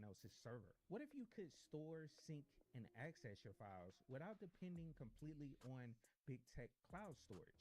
What if you could start building your own private cloud using Linux and open source tools? That's what we're going to talk about in this video. I'm gonna let them hit me so that way I can do that miracle. With Ubuntu Server, Docker Compose, and Nextcloud. And don't worry, we're going to keep this beginner friendly. I'm not going to pretend this is magically easy. Self-hosting comes with responsibility. You have to think about security, backups, updates, storage, and maintenance. But that's also the point. This is one of those projects that teaches you real Linux skills. You learn Docker, you learn networking, you learn storage, you learn backups. You learn how the services we use every day actually work behind the scenes. And that's what this channel is all about. So if this kind of Linux and self-hosting content helps you take control of your tech, Done? What do you mean? Subscribe, and drop a comment telling me what cloud service you're trying to replace first. And also go down and hit that hype button if you can.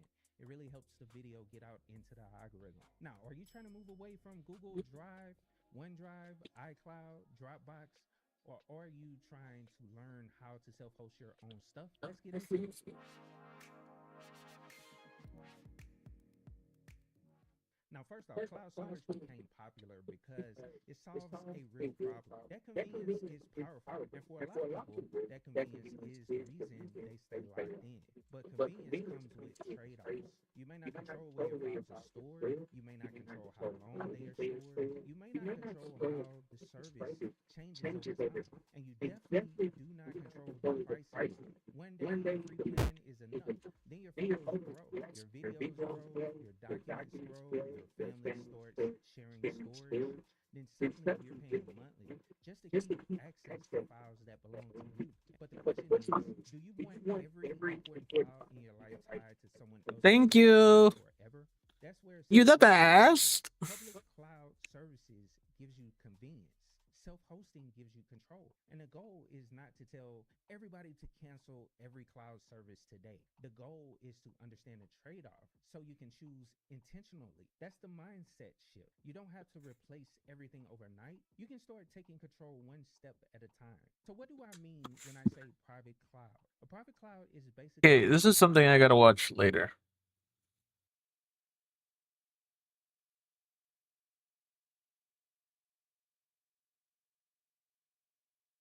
Because this is gonna be a little boring, but it's something that I need to learn.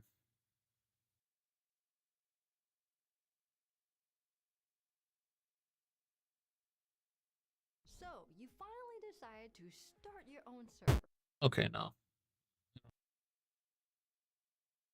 Is this coming out? Time is it?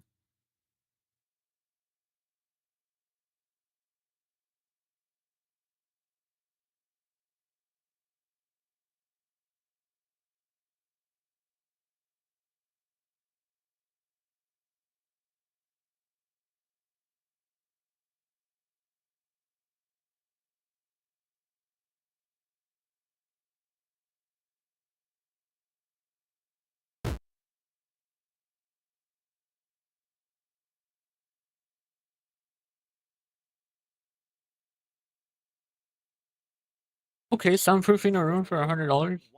Count me in. For a reason, because it actually works.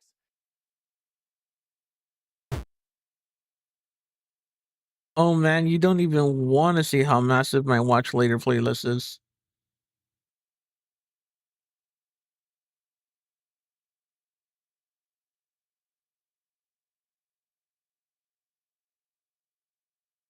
I need to see that. I need a screenshot of how many videos you have in there.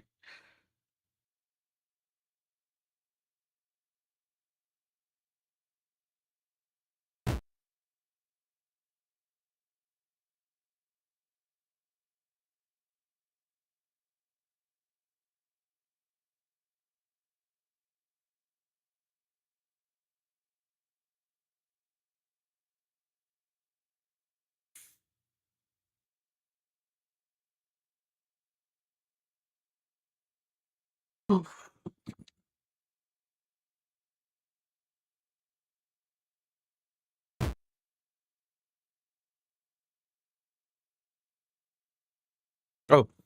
Since I made it, a lot has changed. Some things people recommend still don't work. Some cheap fixes works better than ever, and there's still a ton of confusion between soundproofing and sound treatment. So in this updated version, I'm keeping the same $100 goal and the same realistic expectations, but everything is tighter, clear, and based on what actually works in 2026. And I'll also add a few sound tests so you can actually He's the try it best. yourself if it works for you. Now let's begin with the biggest return on investment by far: sealing the air gaps in the room. If you only do one thing from this entire video, do this step. Most rooms leak sound like crazy, even newer ones, and it usually happens in places people completely ignore. Around doors, around windows, along baseboards, along trims, around outlets and switches. None of this looks dramatic on camera, but this is where the biggest gains happens for the least money. Here's the simplest way to think about it. If you can feel air, you're losing. Jesus. If you can see light, you're That's some ADHD shit right there. you're not soundproofing the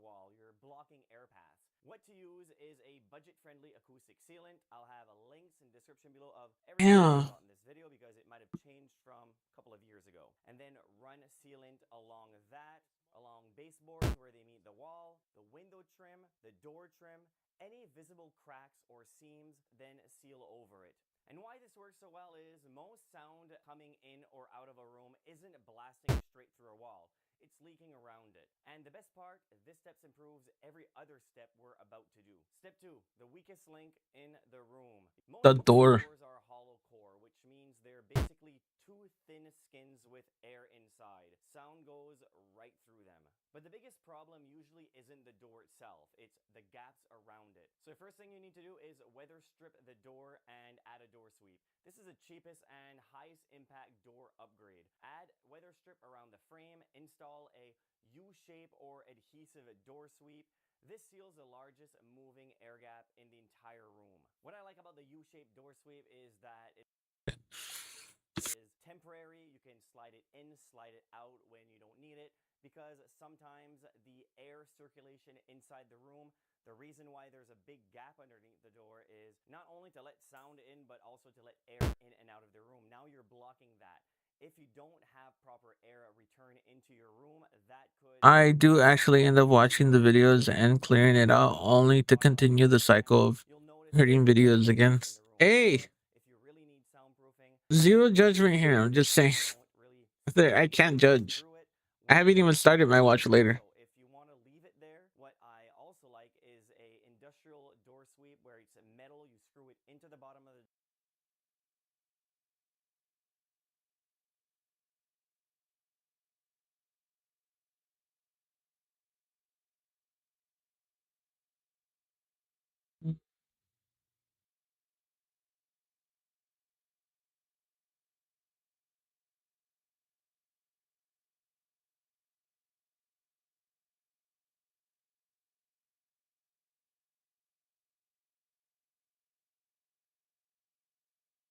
I'm looking for something to watch while I...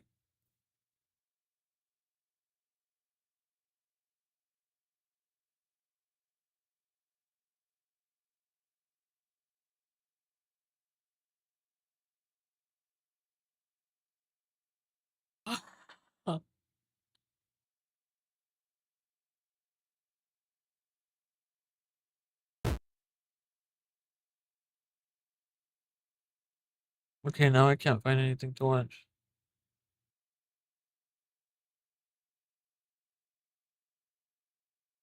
Do you regularly shoot videos with your iPhone?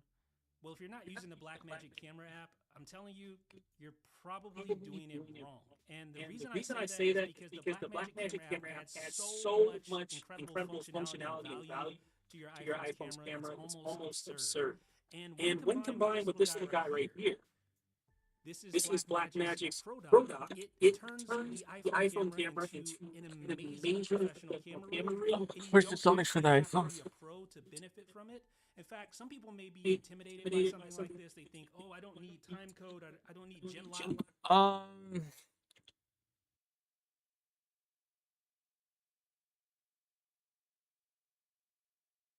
That's a trick question for me because I have wound care, so I have patches on it. So I never really do. If I didn't have patches, I would probably cover the toilet. But what I usually do, I usually go with a bag everywhere, and I get judged for it because they see the blue hair and they think I'm stealing. But I usually take like a disinfectant with me, like a disinfectant wifey or something. Yeah, I'm one of those people, and cleans the toilet because I ain't no way in hell am I gonna sit there with fucking paper like on my cheeks. I need if I'm going to the restroom, I don't have time to do that. You know what I mean? So I take disinfectants. I squat but don't sit. That's interesting.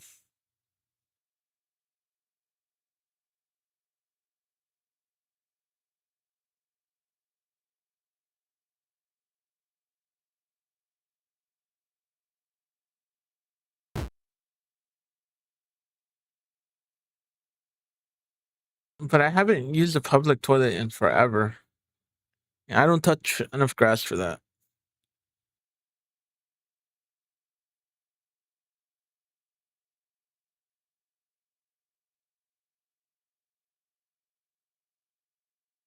I don't even know what those are, but that doesn't matter because there are many other reasons why you would want to use this, even if you're not a so-called professional, right? I'm going to walk through 12 different reasons why I love this combination with the iPhone, the Pro Dock, and the Blackmagic camera app because it's absolutely amazing. And I actually built out this rig right here. And I know it looks crazy.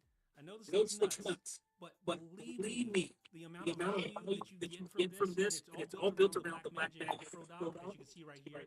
The amount of value you get from this thing is absolutely incredible. I'm going to show you. That's why I tell people you don't need $1,000 camera to start YouTube.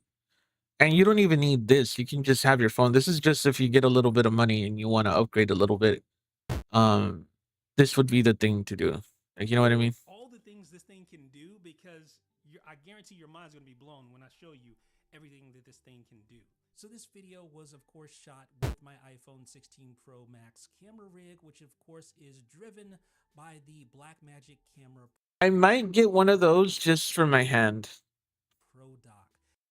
Some Shauna, except I'm a recent because wasn't able to squat until 3 years ago, and that's all I do now. Not gonna lie, Vic. Purely for you, I think I might switch to if iPhone impresses me within the next like 3 years, I might go back to iPhone. Purely just for you, like no joke.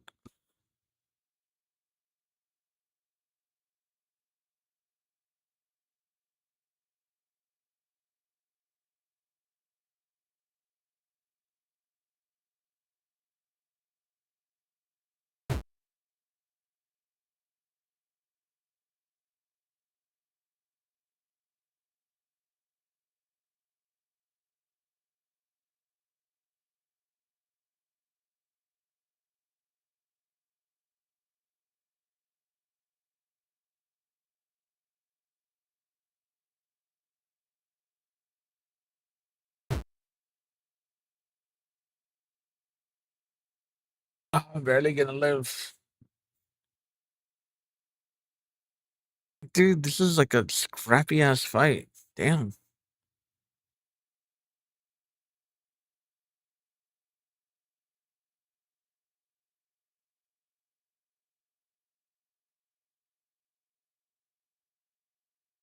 And of course, I'm using the Blackmagic camera app as well. I'm shooting this in high quality.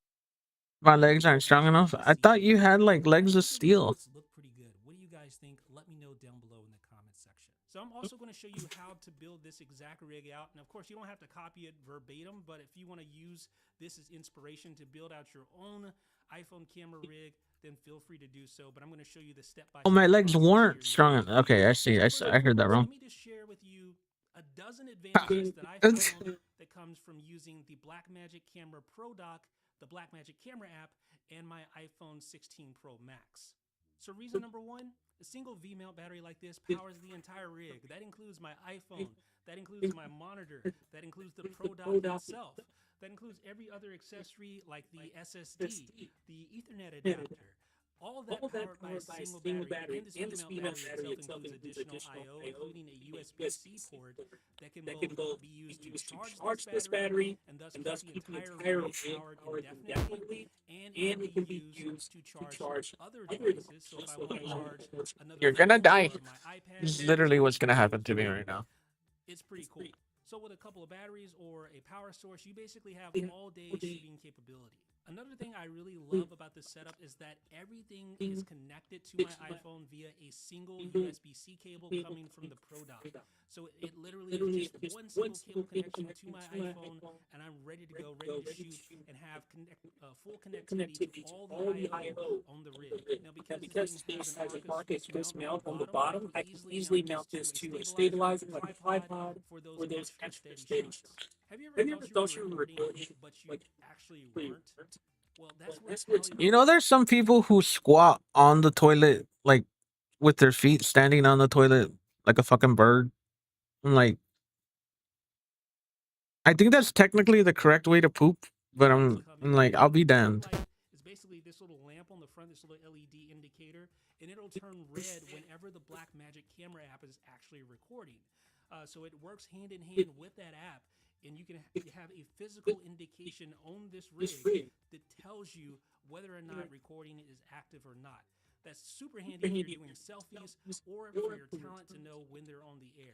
Now, And I'm dead. nice things about having a rig like this is having access Oh no, to never mind. an HDMI monitor. My math is horrible. Monitor yourself. If you're in front of the camera and you're shooting with a high quality camera on the rear of your iPhone, you're going to still be able to monitor what's going on. You're going to see that you're in frame. And even if you're not in front of the camera, say you're just shooting, you can use this monitor and you can like rotate it. You can have all sorts of angles. So if you're shooting like overhead like this, you can still be able to view what you're shooting. It's just so much more convenient to have this monitor so you can frame your shot accurately. Now, another reason I really love the whole Blackmagic camera app setup is that you can actually use another iPad. I technically do that. I'll tell you how on the next episode of Dragon Ball Z. I'm shooting with my iPhone. I can use my iPad, connect remotely, and then I can not only monitor what's going on wirelessly, but also control. So I can actually start or stop recording. I can change the Oh, I got lucky. I'm using. I can change the ISO. I can do anything basically that I could do from the camera itself, right there remotely from my iPad. So here I am monitoring my camera via my iPad using another instance of the Blackmagic camera app. I just simply connect wirelessly. I can not only monitor, but I can also control this thing. So I can say, hey, I want to switch from the 48mm camera to the 24mm camera, just like that on the fly. And I can make other adjustments to white balance, to my shutter. I'm dead. Within the camera app directly from the iPad wirelessly. I was gonna, if I was gonna hurt myself, it was gonna be by my own hands. That a rig like this is so handy is because, as you can see right here, I have this SSD. All right, guys, I gave you a good 3 hours today. I'm sorry that I haven't gone longer. I want to start going longer. I didn't sleep today, so I want to get off. And stretch my back a little bit, and then I have some errands to run. And yeah. So I hope you guys have a great day. I don't think we're gonna be able to do them after all because I haven't charged my chair. I hope you guys have a great day. Let me see. They also know you're supposed to give birth. Women only started lying on their backs because some dumbass king wanted a better view to watch his kids being born. I saw stars. What, really? That's my mind is blown. I didn't know that.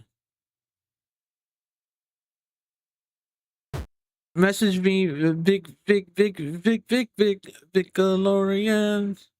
All right, I'm gonna get off. I love you guys.